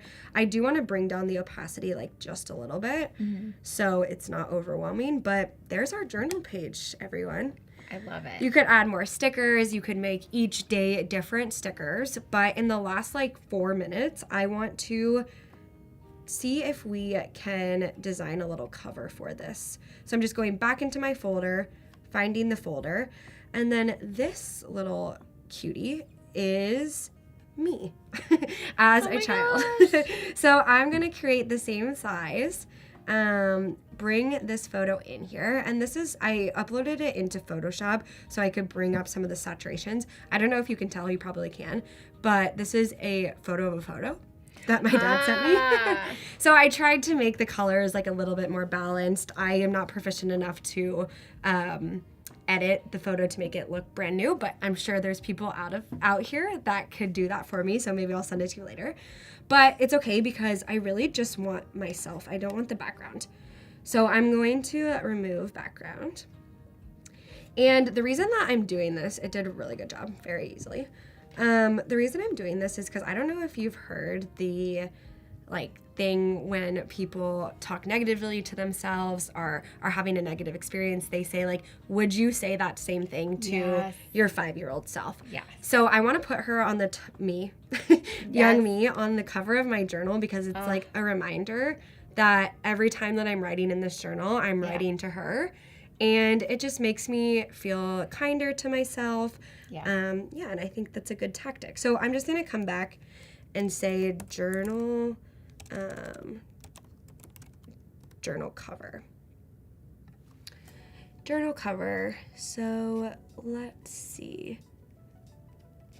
Okay, I kind of like this one. Very appropriate title too. She's really cute. And then I have her on my other page, so I can just copy and paste her in here. And then I'm gonna come into all of these assets here. So I just come into my layers panel and I'm gonna find, okay, she's all one asset. So what I would do, actually, oh no, she's not. Okay, great. She's her own asset. Ooh, I love that they added those eyes. Sorry, okay. I'm just gonna remove her, not me, her, and keep all of these other assets. And again, this is something... You lost you. I lost me. I'll just come back over here and add her in. This is something that like you could play around with as much as you want and add your own stuff, but I'm just gonna add her. And if I had other photos of myself that I love, and maybe I do, let's see. What do we got in here? Oh, we have an International Women's Day thing. That could be fun. But anyways, I would add maybe some other photos of me in there so that it could really bring this to life. Or maybe I'm even going in here to some of my inspo photos. And maybe I'm bringing in this guy. Let's see. Oops, she set it as the background. And we don't want her as the background, so... set as background. I'm just gonna say detach as background. And it ruined my background for me. So let's go back. Which I think that this background was maybe just an asset that we found in... Oh, rude. Okay. I actually like that as a background. Yeah, a it's lot. actually not bad. Yeah, so you can play around with this. I think I would play around with this forever if I could. Oh, maybe this image is our background. Ooh. Ooh. It also flipped it. That's so interesting that it flipped Yeah, I noticed it. the word air was backwards where it said like airmail or something. Yeah. Interesting. I mean, you can always flip it back, right? Yes. Lots of control here. But I kind of like that is the background because my theme is traveling. I also think it makes me like fit into the background better. Maybe I would add her into like, no. Maybe I'd take her opacity down so it kind of blends more into the background. But yeah, I think that's kind of cute. I think I would go in and maybe add a few more pictures of me if I had a few more minutes, but I want to edit the text. So I'm going to say 2025. Meghan Bille. And then I'm gonna put, I live in San Francisco. Yeah, you could make one for each trip that you go on. You Make could. one for each season. I've been making a book for my kid of photos each year because we don't have any physical photos printed. Everything Yeah. is digital. So I've been going in and making a book each year, and it's like by year. And sometimes at night, that's what he wants me to read to him, which is literally just pictures. So we just talk it through. That's so fun. I like the idea of these collections to really look back at specific moments in time. Yeah, I think too, like you could add if like this year I'm getting married, so maybe I add, if this is my 2025 journal, maybe I add some pictures from my wedding or some pictures from my engagement to like remind myself that that's what's going on. But I did want to show one more thing here, so I'm just going to get rid of these. So healing with the, let's type something like healing journey in the final year of my 20s is all about accepting who I am. I think it's ACC. Oh, I'm also dyslexic. I don't know if I've mentioned that a few times in this stream. Accepting who I am and why I shine. Okay, I show you this because one of my favorite features is this rewrite tool. And I use this a lot. Like I mentioned, I use Adobe Express for all of our ads and everything for Adobe Live. So I really love this rewrite tool. I'll move my head because you can do a lot of things. You can shorten it, lengthen it. I want to lengthen it, and I want it to be inspirational. So let's generate that and see what that comes out as. I'm someone who's like words really move me, and sometimes the words don't come to my head, but like using this as a tool to like see what other words are out there. Yes. I love this. I love that it put it in the first person. Embarking on my healing journey in the concluding year of my 20s, I'm discovering the profound importance of embracing my true self and understanding the unique light that I bring to the world. That is gorgeous. Wow. And there you go. That would be my journal cover. Amazing. And yeah, it just makes me happy. And I think this coupled with different prompts throughout the series that I created, maybe I'd make different prompts for May. Yeah. It would really just help me in my mental health journey as I continue on. And I really encourage everyone to try this because maybe you're not a journaler. Maybe you're not someone who would ever, express yourself this way, but it's so easy to do that you could just give it a try, right? And then maybe you share your journal prompts with other people. Because they're digital, they're easy to share with other people. Yes. And like spread that goodness around. Oh, that's a nice, in saying like, oh, it's a, how would you talk to your younger self? It's also how would you talk to your friend? Your like if you friends, wouldn't say, so I love the idea of sharing a prompt with your friend, something that you want them to consider. Yeah, and I think that that's such a great way to build like friendship and community is like having these hard conversations. Yeah. And sometimes you need a creative outlet to do that. Yes. Awesome. That was wonderful. That time flew by. Yes. Sorry for the technical difficulties, everyone. But stick around. We have a lot more to come. Yeah. Great. Thanks You'll be again. back, right? I will. I'll Great. be here in 5 minutes. More from Monica up next. Thank you so much, everyone. Bye. We're gonna jump into Photoshop and we're gonna just have fun and create something together. I have this beginning image, starting image. Okay, so I took these photos yesterday while I was walking around San Francisco. I'm gonna go ahead and bring it into Photoshop. I'm planning on using this as the face of this character. If I remove background here, it's probably gonna try to do a good job at removing the sky at least. Obviously the pen tool is like the go-to tool to like really get those details in. And I've been using the pen tool for so long that I like really can't live without it. And I'm gonna go ahead and do a major selection like that so that I can select the whole building, delete the bottom. I need to remove this right here. So there's also the new and improved removal tool, right? So I'm just going to hover over this. Yeah, just loop around it, Yep. And then when you come back to where you started, it should fill in the rest. Awesome. Yeah. It's going to automatically delete it, which is, look at that. And again, I'm gonna use the pen tool to kind of like, because in reality, this would be kind of like this. So now if I drag these two layers, it should look like it's inside, right? Ooh. One thing that in this photo is wrong is that the lighting on my subject is hitting from the front and on the house is hitting from the side. Like in theory, if we did a selection and we did a mask on that with curves, we could just edit that front on its own. And that's already feeling way better. And then we can create another one and invert that. Look at that, and go the other way. Do a little bit of the opposite, and let's group this. So we have a subject here. So I do want some smoke coming out of this. So I'm like literally like doing this. I do want to establish like a horizon on this. Now what you want to do is you want to create a generation. Desert scene, blue sky, and white clouds. This one can work, right? I'm gonna flatten this just to remove the background. Okay, and now we have that in there. And obviously we can, as we learned today, also adjust colors on the sand. Adjust colors. So let's go ahead and make this sky, let's make it blue. Sometimes it's more about making it realistic, sometimes it's about making it fun. In my case, I don't care for a hyper realistic image here, so I'm going to go ahead and start painting the sky. I'm essentially creating a gradient, but I'm doing it step by step. And then I want to do a hint of like yellow. You know what we should also do? Like flip this. Okay, one of the coolest things that I've seen lately is the ability to like choose whatever you want to choose inside of your composition by going to the new object selection tool. You click on it, but it gives you specific things within the subject, right? So, you know, literally I just by clicking that selected the pants. Yep. And I'm going to copy paste them.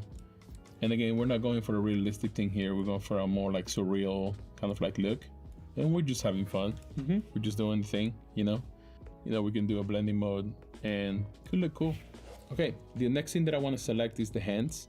And here they are. I'm gonna copy paste. Normally I like to apply colors to hands as well. Something that I do a lot with my work, just to the edge.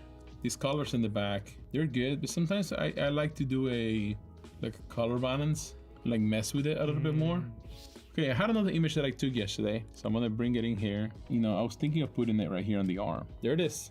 Look at that. Select it. I'm just using circles here to cut it. We can select, and I'm following the perspective here of like everything that's going on around it. Let's go back into this, make a mask of it, invert it. I like the sound effect. Maybe change the color to something a little bit less loud. Perfect. Yeah, so that kind of works. Obviously we have to do the light treatment to this as well. One thing that I like doing a lot is to put shoelaces on. Grab the pen tool, like start messing with it a little bit, and let's do the next one. We just need to switch it to lines. Actually, I'm gonna make them like lighter, right? So you can really see them in contrast with that. Yeah, we'll just do this. It definitely needs that red there. Perfect. And then let's go to camera raw filter. This photo might have some grain that this photo doesn't have, and in the generation might have some grain that the other one doesn't have. So adding grain, it brings everything together in a very good way. Nice. Doing a little bit of color grading, just to keep it warm. And boom. Boom, there it is. There it is. For me, it's all about having fun. Yep. Enjoying the process. Everybody, thank you so much. Please check out all the amazing tools that came out today in Adobe Max London. A bunch of new features added to Photoshop as we saw. Thank you so much, everybody. We'll see you next time.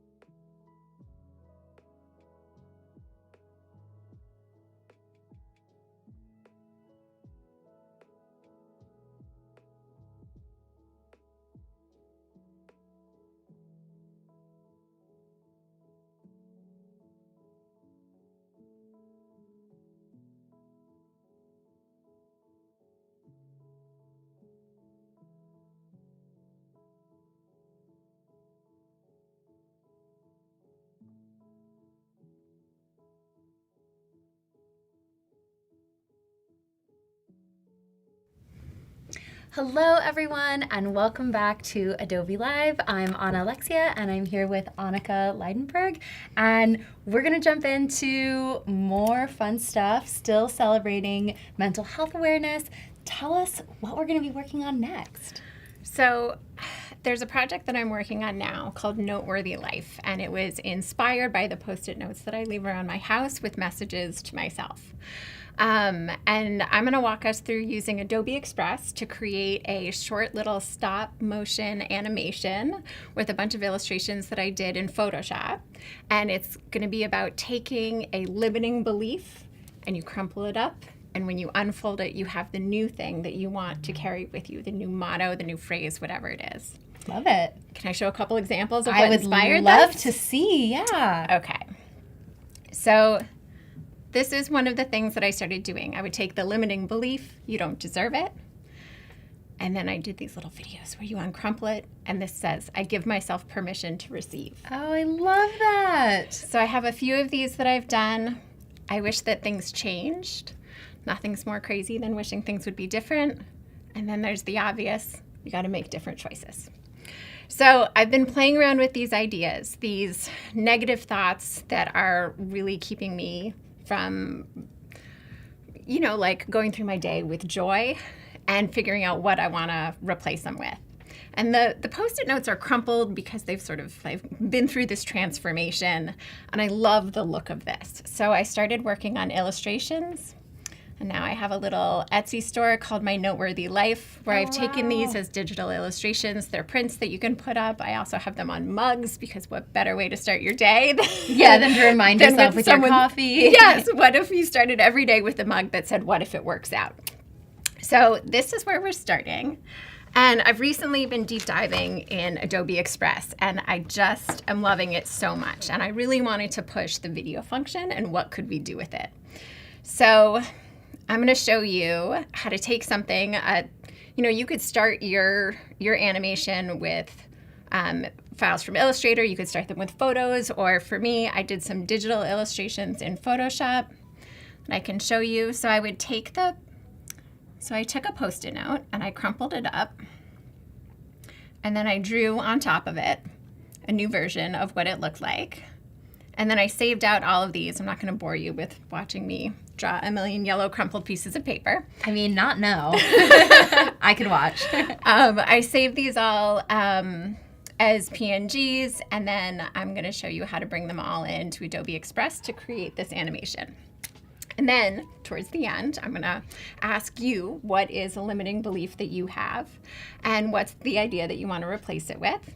And then we're going to use that copy in this animation. I'm also then at the end going to make a template that I can share with everyone. So people can all make their own animations based off of this template. They can change the color of the Post-it note. I'll show you how to do that. And they can change the copy that it says. So they can take their initial limiting belief. And then, if you want to, could you pass me my phone? Yes. You can save it out as a JPEG, and it can be the screen that you have on your phone. So every time I pick up my phone, it says the things you want are possible. Oh, let's show it to the camera again. So good. I love that. What a great reminder. Yeah. So you can do all of these things. You can have the animation, and then you can also export it as a JPEG or PNG, as we discussed earlier. All the formats. That's like what we're all about in Express, right? A million different formats. Okay. So I think I'm ready to get started. So I'm going to start with a video. And I'm going to say, let's make it as a reel, because I'm also going to want to share this online. And then I'm going to start by adding media. Oops, nope. I'm starting from scratch, just kidding. And then I'll add media over here and upload. So here I saved out each one of these as a PNG. I guess I did one with no highlights, and then I did some highlights, and then I have all of my different crumples and then the uncrumple. So I'm going to start here. And I think, I could change the background color up here. So I've set up Noteworthy Life as its own brand in here, which, if you haven't seen how that works in your brand, you can store your logos, you can store your colors, and you can have your fonts already selected. Love that. Makes life so much easier, so much more streamlined. You Yeah. don't have to search or try to remember. Yes. And I also even put in as separate assets, like all of these words individually. So I could animate them separately. Like if I wanted the logo to be animated, like I could animate these in, which would be fun. But anyway, we're going to do something else today. But all those are there in brand. So if I do the background color, I'm probably going to want to choose from one of these. Let's go with this teal. I'm feeling the teal today. All right. So I also feel like in order to make this look a little bit more realistic, I want to add a drop shadow on it. So I'm going to go into effects. Oh, and this is where, when you all have this file, you can recolor stuff. I love the way I only have to draw one Post-it note, and then I could come in here and be like, well, I am not a yellow Post-it note person. I am more of cobalt blue or lagoon. Maybe you want a pink one. I love the flexibility and possibilities. Yes. And even that pink is too pastel, but I love these like magenta ones. Maybe. I've noticed you're drawn to very like electric highlighter colors. I know. You're not a subtle. Not really. All right. Well, I'm going to take that all off for now. Let's go back to basic. But then let's go back to... You like how basic is fluorescent yellow? I was cracking up at that. Let's go back to the basic craziest color palette we were working with. All right. And then this is they have different styles of shadows, but you can pick one style, but then you can still edit it just by clicking custom. You can start from something. And then this is my favorite thing that took me a minute to figure out. If I don't want it to be a solid color, if I click on color, I can go into here and go to custom, and this is where I can easily change the opacity. Maybe there's another way to do it, but that was how I found it. Okay, so I'm gonna say, I'm starting with lift, I'm taking it down a little bit. I'm gonna make the blur a little bit bigger because I really want it to look like it's sitting on this teal background. And I like how many of the key commands also sort of like carry over, like hold down Option, and when I scale it, it scales down like proportionally on both sides. That is so important. Nothing drives me crazier. New key commands? No, than when something scales not to proportion. Yes, gotcha. Okay, so let's see. All right, now I'm gonna add, why don't you get shorter? There we go. All right. I'm not going to worry too much about the length now. I'll show you how I do that later, but I want to make sure I've got the background that I want. I have the style that I want on this, and now I'm free to just duplicate this to get all of the stages of the crumple going in. It's important that you do this first, otherwise you're repeating this on every single slide. So I get the slide just the way that I want it, and then I'm going to repeat it by going over to this little 3 dots. I go to duplicate. And then I'm just going to go in here and go to replace with an upload. And now I want crumple too. So I'm going from here to here. And this looks a little... I love that this was created from a real Post-it note that you drew over. That is so cool. Yeah, I'm not trying to reinvent things. I'm going to duplicate it again. There are only so many ways one crumples up a Post-it note. It was cool to like do it without my hand in it too, because usually I do it with my hand. And so if you bring it in and it's recropped differently, you can bring it, go to crop, bring it out, and then I need to make this one a little smaller too.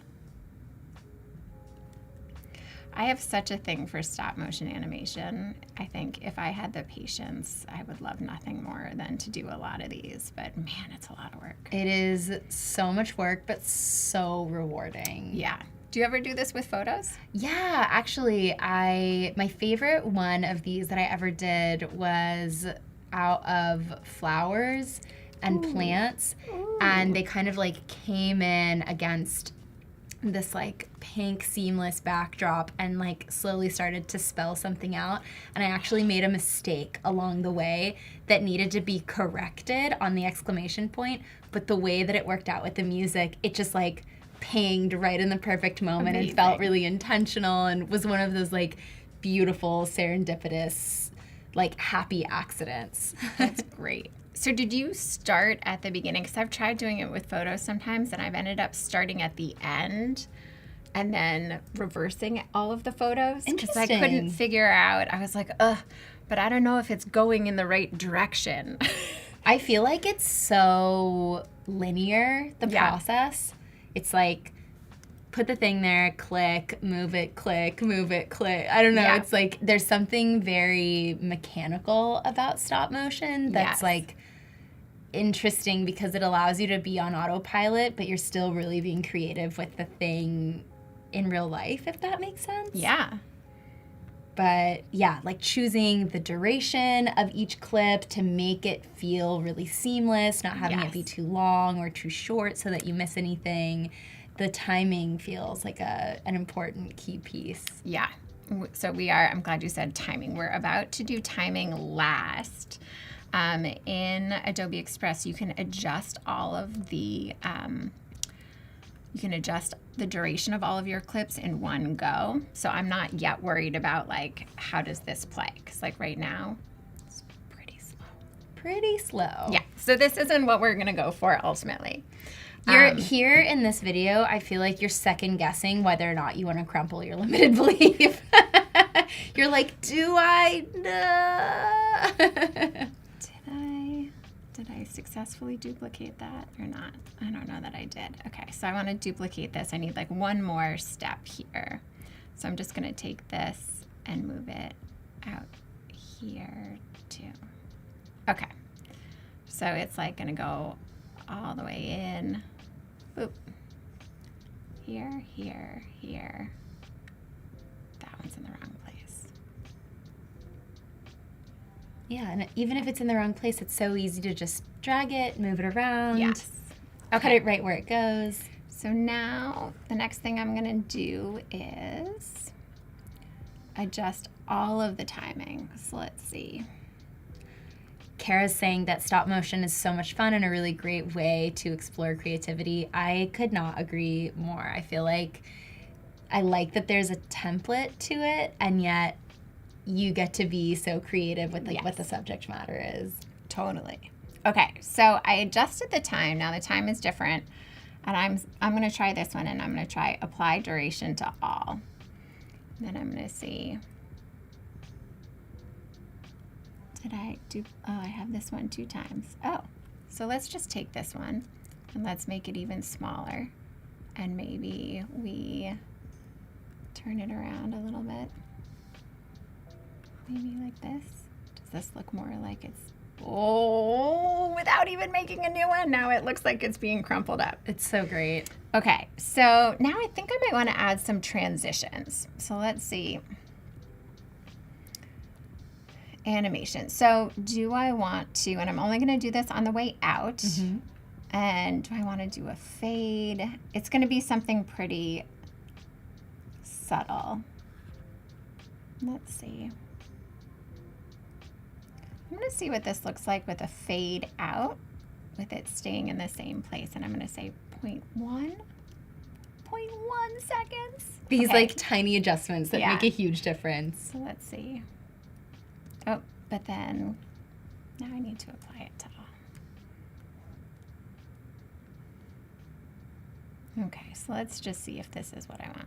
Oh, they might need to, let's see. You know what? I'm going to skip it this time. I did this when I was testing this out. I'm not going to do an animation now. Okay, so now I have my crumple and then my uncrumple. So I'm going to add, I hope you're thinking about your negative and your positive thought, but I'm not gonna put you on blast yet.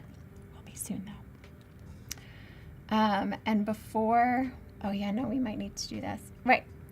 Well, are you ready now, or do you need a little longer? I was born ready to talk about my limiting beliefs. All right, let's hear it. Okay, so I'm gonna go in and I'm gonna add some text on this first one. All right, so let's start with the thought that you would like to replace. I think it would be there's not enough time. Oof, such a good one.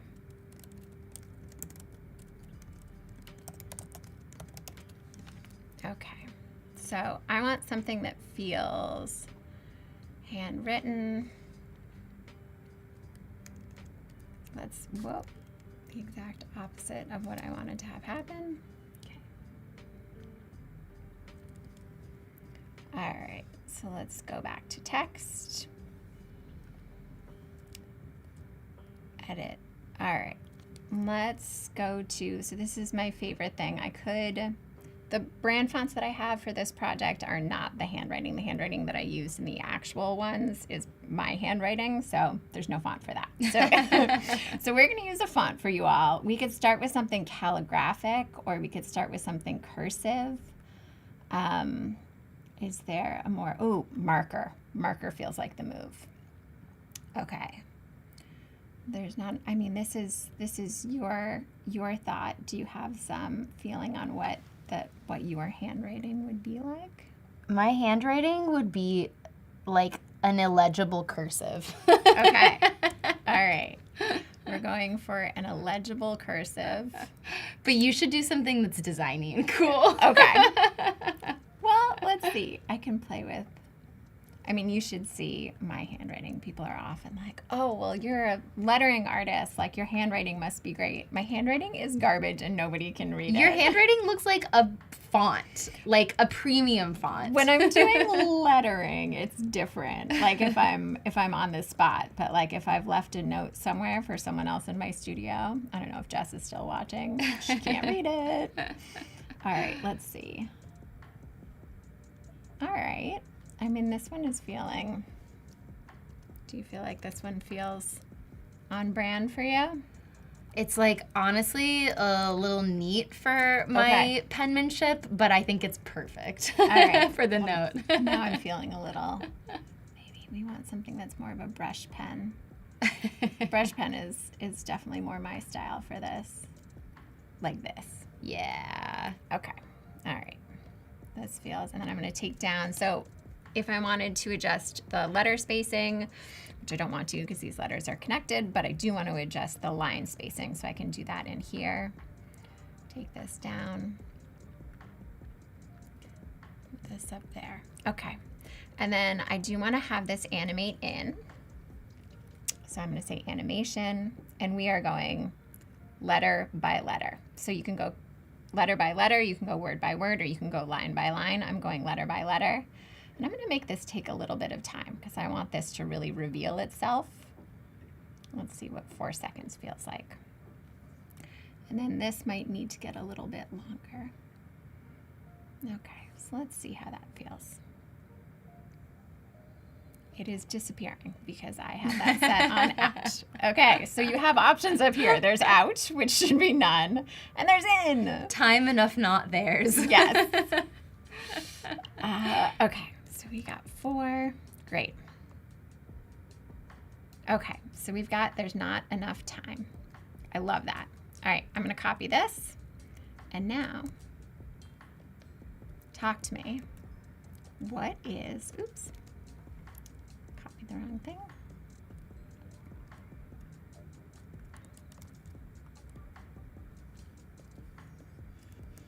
Okay, what would you like to replace it with?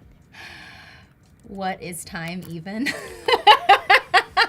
I don't know. I need help with the help with the replacement. Yes. I just have the limiting belief. There's not enough time. I think it's this idea of like enough and lacking. So I think that if you can replace that with a positive thing, you've done enough already. Time is in abundance. Yes. Yes. Yes. Or time is abundant. Also, there's always tomorrow. Like, for me, that's something like I look at my to-do list and it gives me so much angst. And I'm like, there's not enough time to do this. But like, there's always tomorrow where some things can wait. But there isn't always tomorrow. Okay. Time is in abundance. Okay, great. And if anyone in the chat has any of these too, we would love to hear yours, both your limiting belief and your newfound thing. So like, would this make you feel better if you picked up your phone and it said time is in abundance? Definitely. Great. Yeah, I would love to hear from the people in the chat. What are some of your limiting beliefs, and yeah, what's the script when it's been reversed? Ooh, and I like want this at an angle too, because that's how I write. Okay. All right, and so we've got this animating in now. No, we do have this animating in. Also for 4 seconds, character by character. Okay, so now I started to get curious and I was like, oh, could we add some audio to this? Because like I need a paper crinkle sound and I need a marker writing sound. So I brought some props. We need it to be more realistic. Yes. So I was able to do this in my studio. We're gonna see how this goes. Okay, let's see. So I could look through the audio library, but I am a little analog. So I feel like if I need a marker writing sound, I just write with a marker. So that's what I'm gonna do. Love this. Okay, so I'm gonna use the voiceover function on here.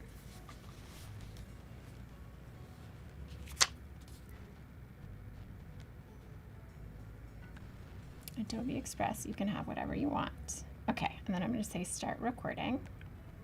And it counts me down. I'll try not to sneeze.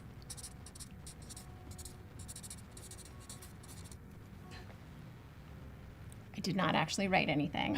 Let's see if that worked. Okay. Show them what your paper looks like for that.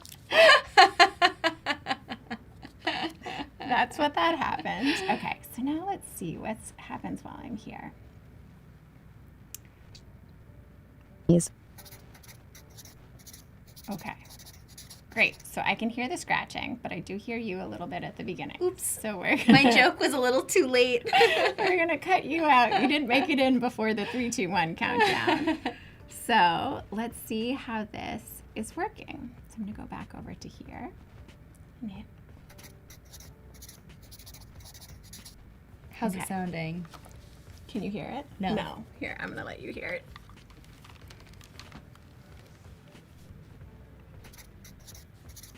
It's so good. Isn't that fun? It's so good. Okay. Love it. So I'm going to do that again down here. Again, in case you need it. Actually, first we'll switch to this. Now I get to do the crumple one. So I also want crumple audio.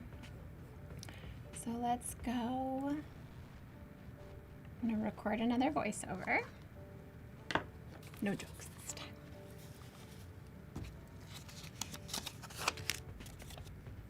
So I'm just going to crumple up my Post-it.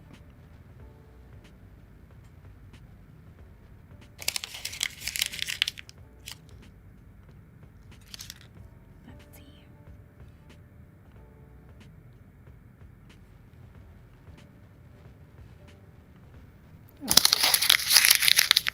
Oh, I can hear it. That one came out a lot better. I think maybe my first drawing was a little too far away from the mic. To be perfectly honest, I don't actually know where the mic is on the computer. Do you know? Let's ask the chat, the benevolent, wise chat, where the mic is on your computer. I'll try it closer. Okay, so now I'm going to do the last one. I'm going to do the writing again. I'm going to record the voiceover. And I'll do it closer.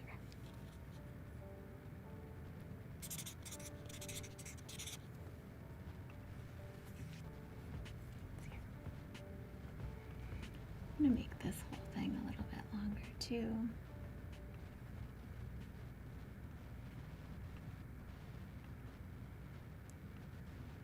And I can just trim the audio right in here, which is great. I love that you are like recording these sounds in real life, like Yeah. that, and also that it's like simple to do that and express too. Yes. Who'd have thought? Yep. Okay, so I don't know what this is on the end, but we don't need you. Bye. Okay, and then also this is a little bit shorter there. Okay, so now we've got, man, this is animating in, and there's, this needs a little bit longer because I think the animation in is 4 seconds. Are we able to hear the sounds with the animation? I think I need to give you that. Could we hear them if we unplug these? I don't know the answer to that. I think that the audience can hear it without the headphones. Got it. Another pair. Oh, there's another pair. Oh, my goodness. great. We can both We do don't have this. to share. Cool. Let's listen. Okay. All right.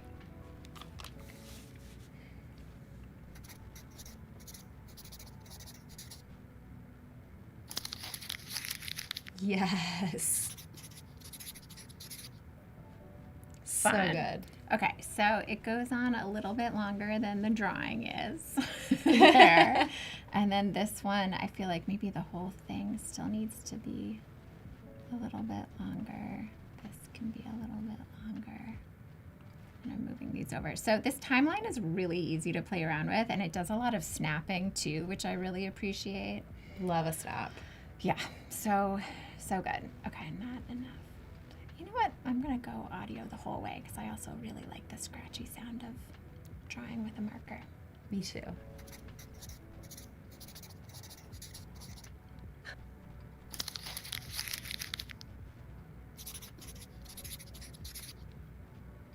All right, still could be a little longer there. All right, so I feel like this is feeling really good.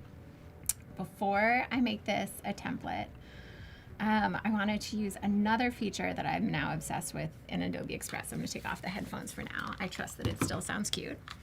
But there's a drawing function going on in here. And I feel like my go-to is that I also tend to doodle like crazy on sticky notes. All the sticky notes are always covered in doodles in my house. It doesn't just say one thing. So I wanna get some doodling going on in here. So in order to get to the doodle, I need this X to show up here. So you roll over this, you click on, I clicked on the Adobe Express in the top left, and then I'm clicking on this in here. And then I'm typing in drawing. And oh, hello, There she is. look at this. So let's see. Okay, we're talking about time. Time is in abundance, and there's not enough time. So we're gonna draw some like time themed things.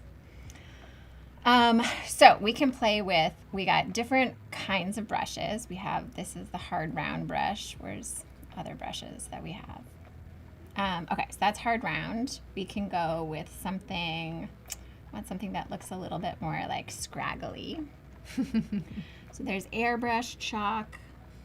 I feel like the dirty brush is kind of my jam. We'll go with this. We'll go Very into the dirty brush. Yes. Okay, great. And then let's see, how big is this? It's probably a little bigger than I need. I'm gonna adjust the size, bring it down to maybe half that size. And it's just gonna be going on a teal background. So I feel like black would be fine. It's like not too over the top. Yeah. Although I could use this bright blue too. We'll go with black. Okay. So I'm just gonna do, and I like, you know, the doodles that you would have on a Post-it note are gonna be really informal, like, you know, not perfect circles, but like bink, bink, it's like the time is going. So we've got some little clocks. We're gonna have some little like anxious faces.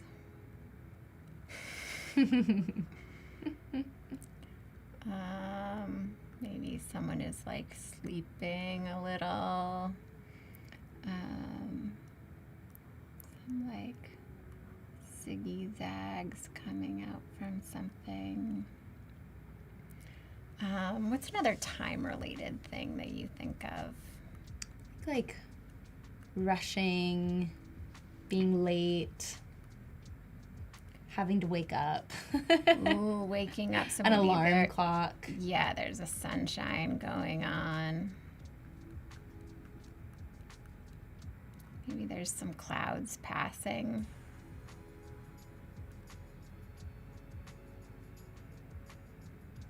I like the clouds. Thanks. Maybe there's another clock over here, because more clocks. Oh, maybe this one feels a little bit more like a watch. Yeah. Because you're... watch going on. The watches. Ooh, like alarms. Maybe there's like some snoozing happening. There's never enough time for sleeping. I feel like that's a thing. Maybe more Z's going around here. I don't know. These things are getting a little wonky. Okay, what else? What are some other things? I think that might be all for this one, but I'm going to do more than one. So in order to bring this in with a transparent background, I'm going to go into background color and do none. Now when I save this, so I can now... Oh, is this a PNG? I mean, I can only assume so, even though it's not asking me for a file format. Okay, so let's call this Time Doodles 1. Great. You are now Time Doodles 1. I think I might want to do one. So this is the one I'll do at the top. All right, let's go back out. And back into my other file, which is just under recents. I don't yet know how to organize my files. Megan had files very well organized. It was pretty cool to see. Okay, so I'm going to add in some doodles here. I'm going to go to, is it under media now? Where do you live? This is what I can't remember. Could it be under your stuff? Probably. Like right there. There it is. Thank you. Okay. So this is going to be the top doodles. And oh, that looks so good. I'm going to move it underneath there so it goes back there. And then I cannot with this. In Animate, have you played with Wobble? Show me how to wobble. It's so good. So you do Wobble and it all comes in crazy. So That you can is change so cute. the speed. I sort of like this speed. Maybe it can come in a little slower. How much spring it has to it. And I don't know what squish is exactly, but a little less squish. I really appreciate animating your hand drawings. That feels really cool and special in a way that sometimes like animating text feels like a little cheesy. This is really fun. And I never could have done this. I would have had to learn animation in another program in order to get this. And I don't have time to do that. So the fact that now I can have very cool animated versions of my doodles available to add into stuff makes me so happy. That's really special. All right, so we got these like sad doodles that come in. They look a little anxious, right? And then at the end, I don't know, I'm gonna add a little thing at the bottom that says noteworthy life, but that's written out. So I'm gonna go back up here. I'm gonna click on Adobe Express, click on this. What did I do again? Drawing. This is so cool to see this project come to life, and incredible that it's all in Express too. Yes, yes. I mean, the original illustrations were in Photoshop, but past that. Yes. Yes, all the audio, all the animation, everything is happening in here. Okay, I'm gonna make this so it's like the same size pen, and then I'm just gonna write out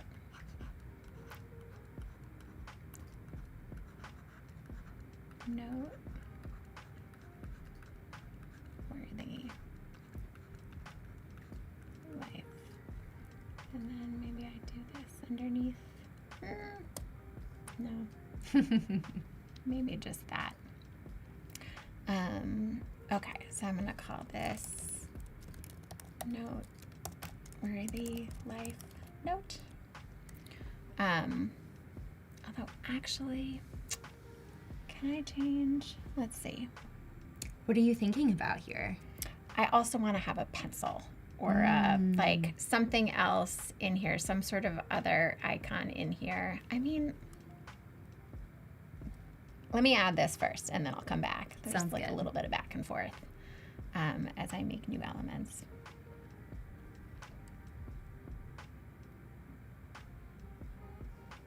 All right, so I'm only gonna add that at the end. Your stuff. This. Oh, okay, so I forgot to make the background transparent. So I'm gonna go back out here. And I'm gonna go back into here. And this is also what I love, is that now I can just take off the background and come back out, and now it will say that it's updated. Saving my file. Going back into I here. like that you're doing that on the original file so that you can continue to access Yes. it as a PNG. Okay, so you see at the bottom it says your linked assets have changed. Update, please. We love to see it. Great. Okay, so now here we go with this. I'm gonna add this at the bottom. And yeah, I think I want like a little pencil or something after that too. So one more time, I'm gonna go over to draw.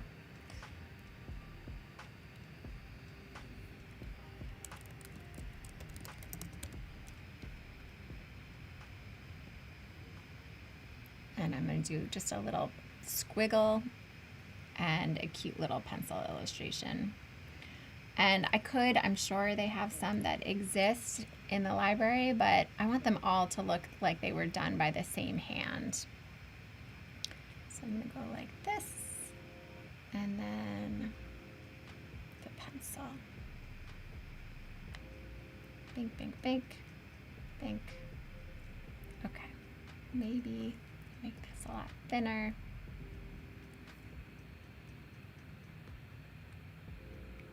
So good.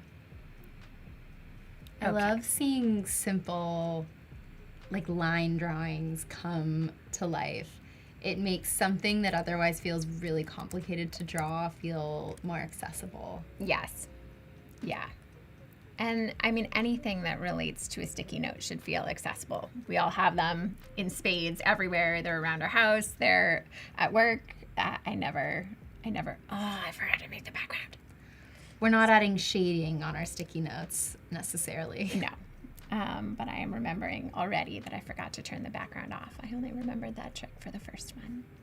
Hey, at least it's easy to do it after the fact. It's so true. Okay, there we go. Go back up. All right. So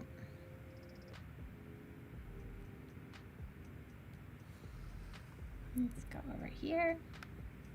Okay, so after this, I'm gonna add my pencil.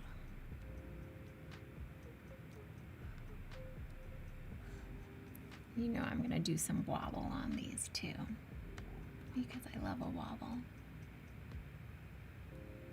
The wobble for the line drawings is top. Yeah. Oh, I like those together. That looks great. Thanks. All right. Wobble, please. Oh, so cute. All right, let's see. Maybe a little bit slower. I like it coming in from the side, I think. Or we could have it come. Yeah, because then it honestly feels like it's being written in a way. These are so funny. Yeah, it's great. All right. And then, okay, so that's coming in from the side. And then, is this thing gonna wobble?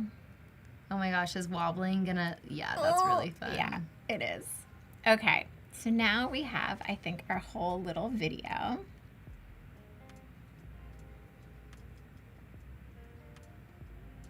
I'm assuming people can still hear the... It's so great. What fun. All right, let me go back here. I still feel like this one is a little I'm gonna make this right in a little bit quicker because I still think it's cutting it too short. So maybe 4 seconds is too long. We'll go with 3.25.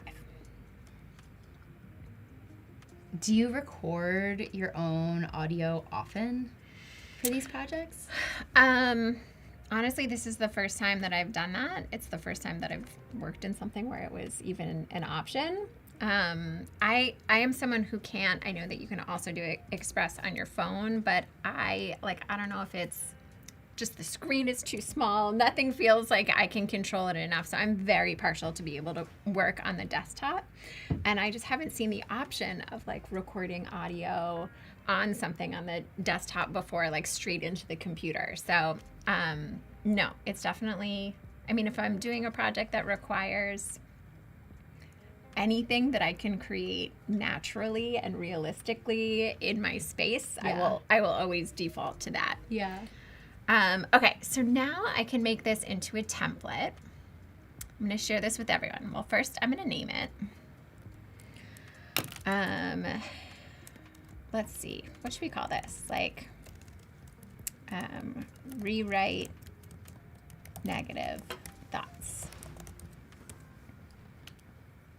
And then I'm going to make this be I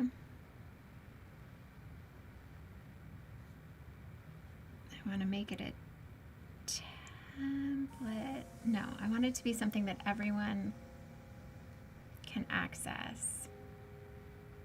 By turning it into a template that people can customize Yes. and make their own and add their own limiting beliefs and then the counter to Yeah. it. I love this. So I could save it just for me, but I'm going to save it for everyone. So I'm going to create a public link. Beautiful.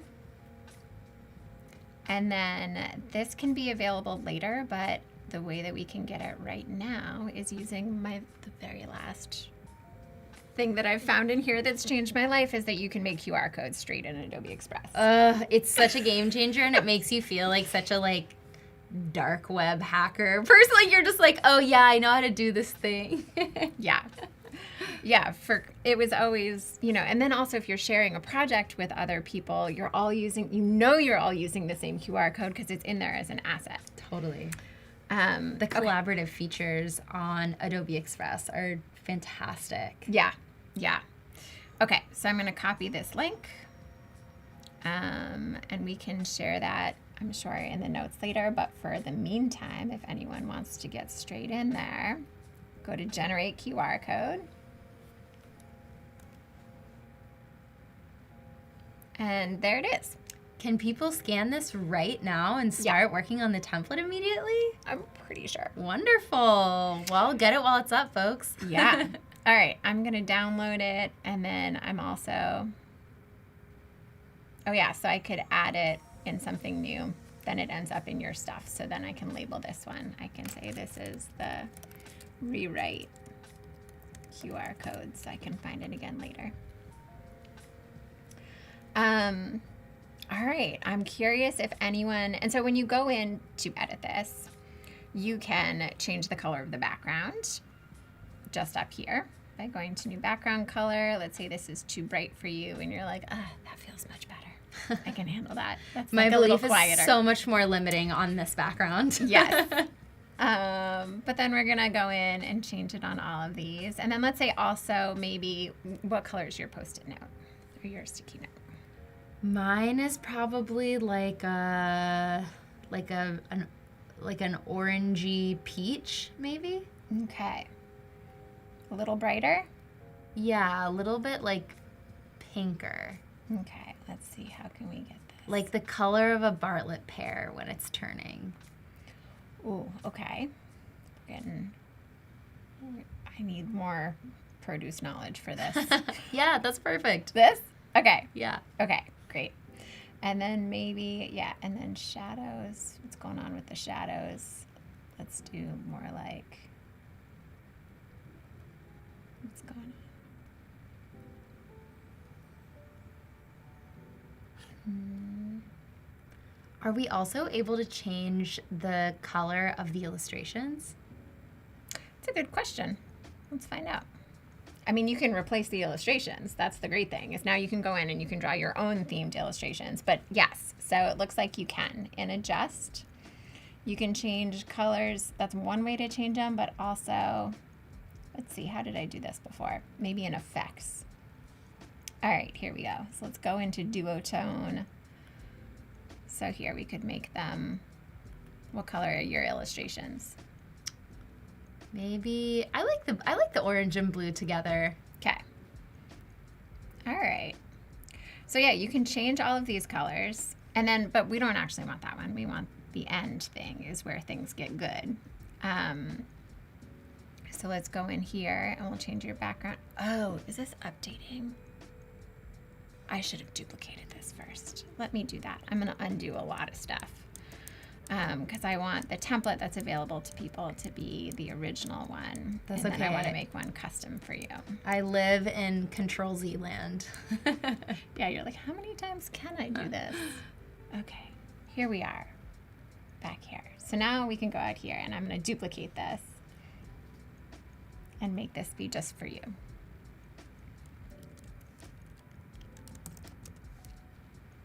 Okay, abracadabra. All right, so background color. Where are we starting? Are we going to our Bartlett pear turning in the fall? Yes. Okay. So I feel like that was a good fall palette. And then the Post-it.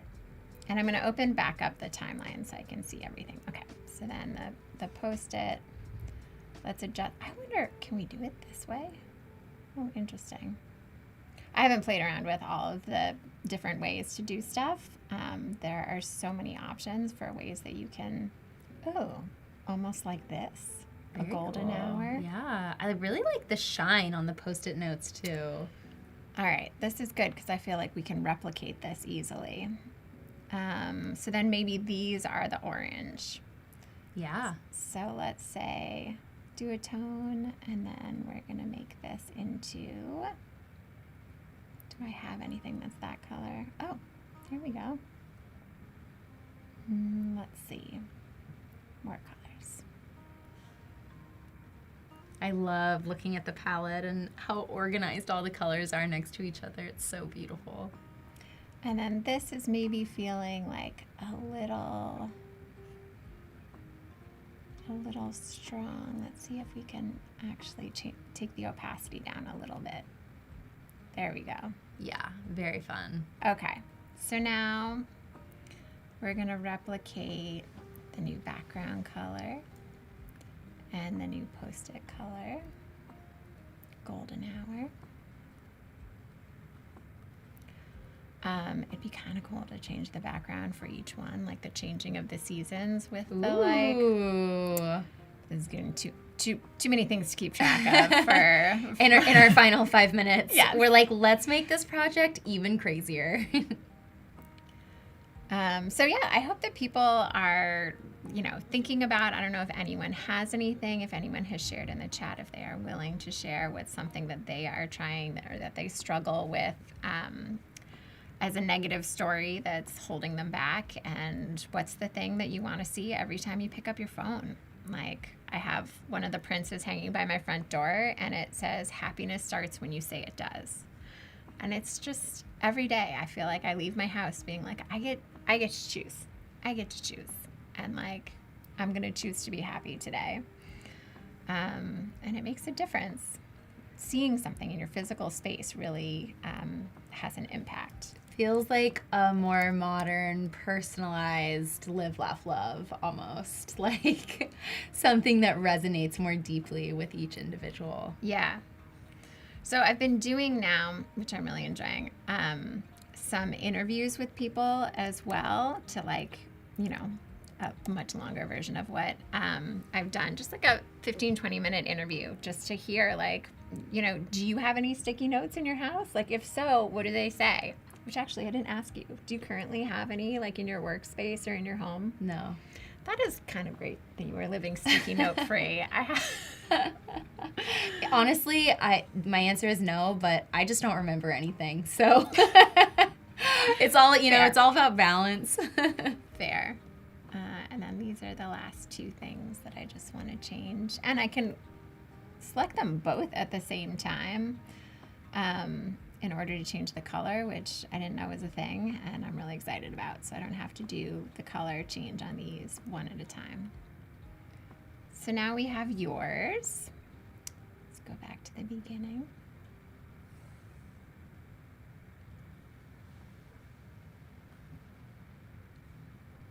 And now we can watch your limiting belief come in. Oh, wow. That's Get so crumpled great. up. I love these colors. I'm imagining the sounds too. Yes. Oh, this is so great. Wow. Like from, you know, taking photos of a product in real life to then like drawing over them in Photoshop and then bringing them into Adobe Express to create this like short form, like stop motion animated video with sound that you recorded in Adobe Express is so cool. I have been using Adobe Express since its inception, and I didn't even know you could record sound. So this is really, really special, and I am so happy to get to watch you in your process. This is great. So this is the JPEG. So even though it's an animation, you can download it as an animation that you can, you know, post somewhere that means something to you. Or I downloaded this the last still as JPEG because I know that's okay with you. Because you love JPEGs. Yeah. I love JPEGs too. And so now we have this, which you can set as the screen on your phone. Love The that lock screen on your idea. phone. And then, you know, if for whatever reason it's feeling like the aspect ratio is off at all, we can like really easily resize it too, huh? I know. Like if you wanted this as the desktop version of your laptop instead, we could definitely go to resize. There's 1 minute left. I'm not going to do it now, but trust me, resize is an option. I know you know it is.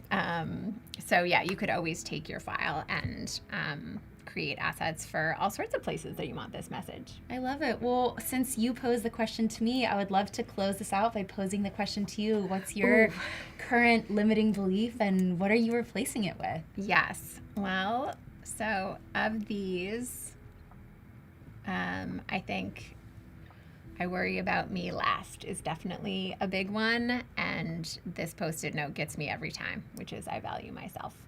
That's a really important reminder for all of us. Yeah. Yeah. Truly. Well, thank you so much for letting us into this meaningful aspect of your process, really bringing Adobe Express to life with all of us. I hope that everyone got a lot out of this and is excited to jump in. We'll probably put the QR code in the description or like a link down there for everyone to play around with the template. And thank you so much for joining us. Thanks for having me. This has been such a pleasure. I'm so glad. Thanks, everyone. Bye. Bye.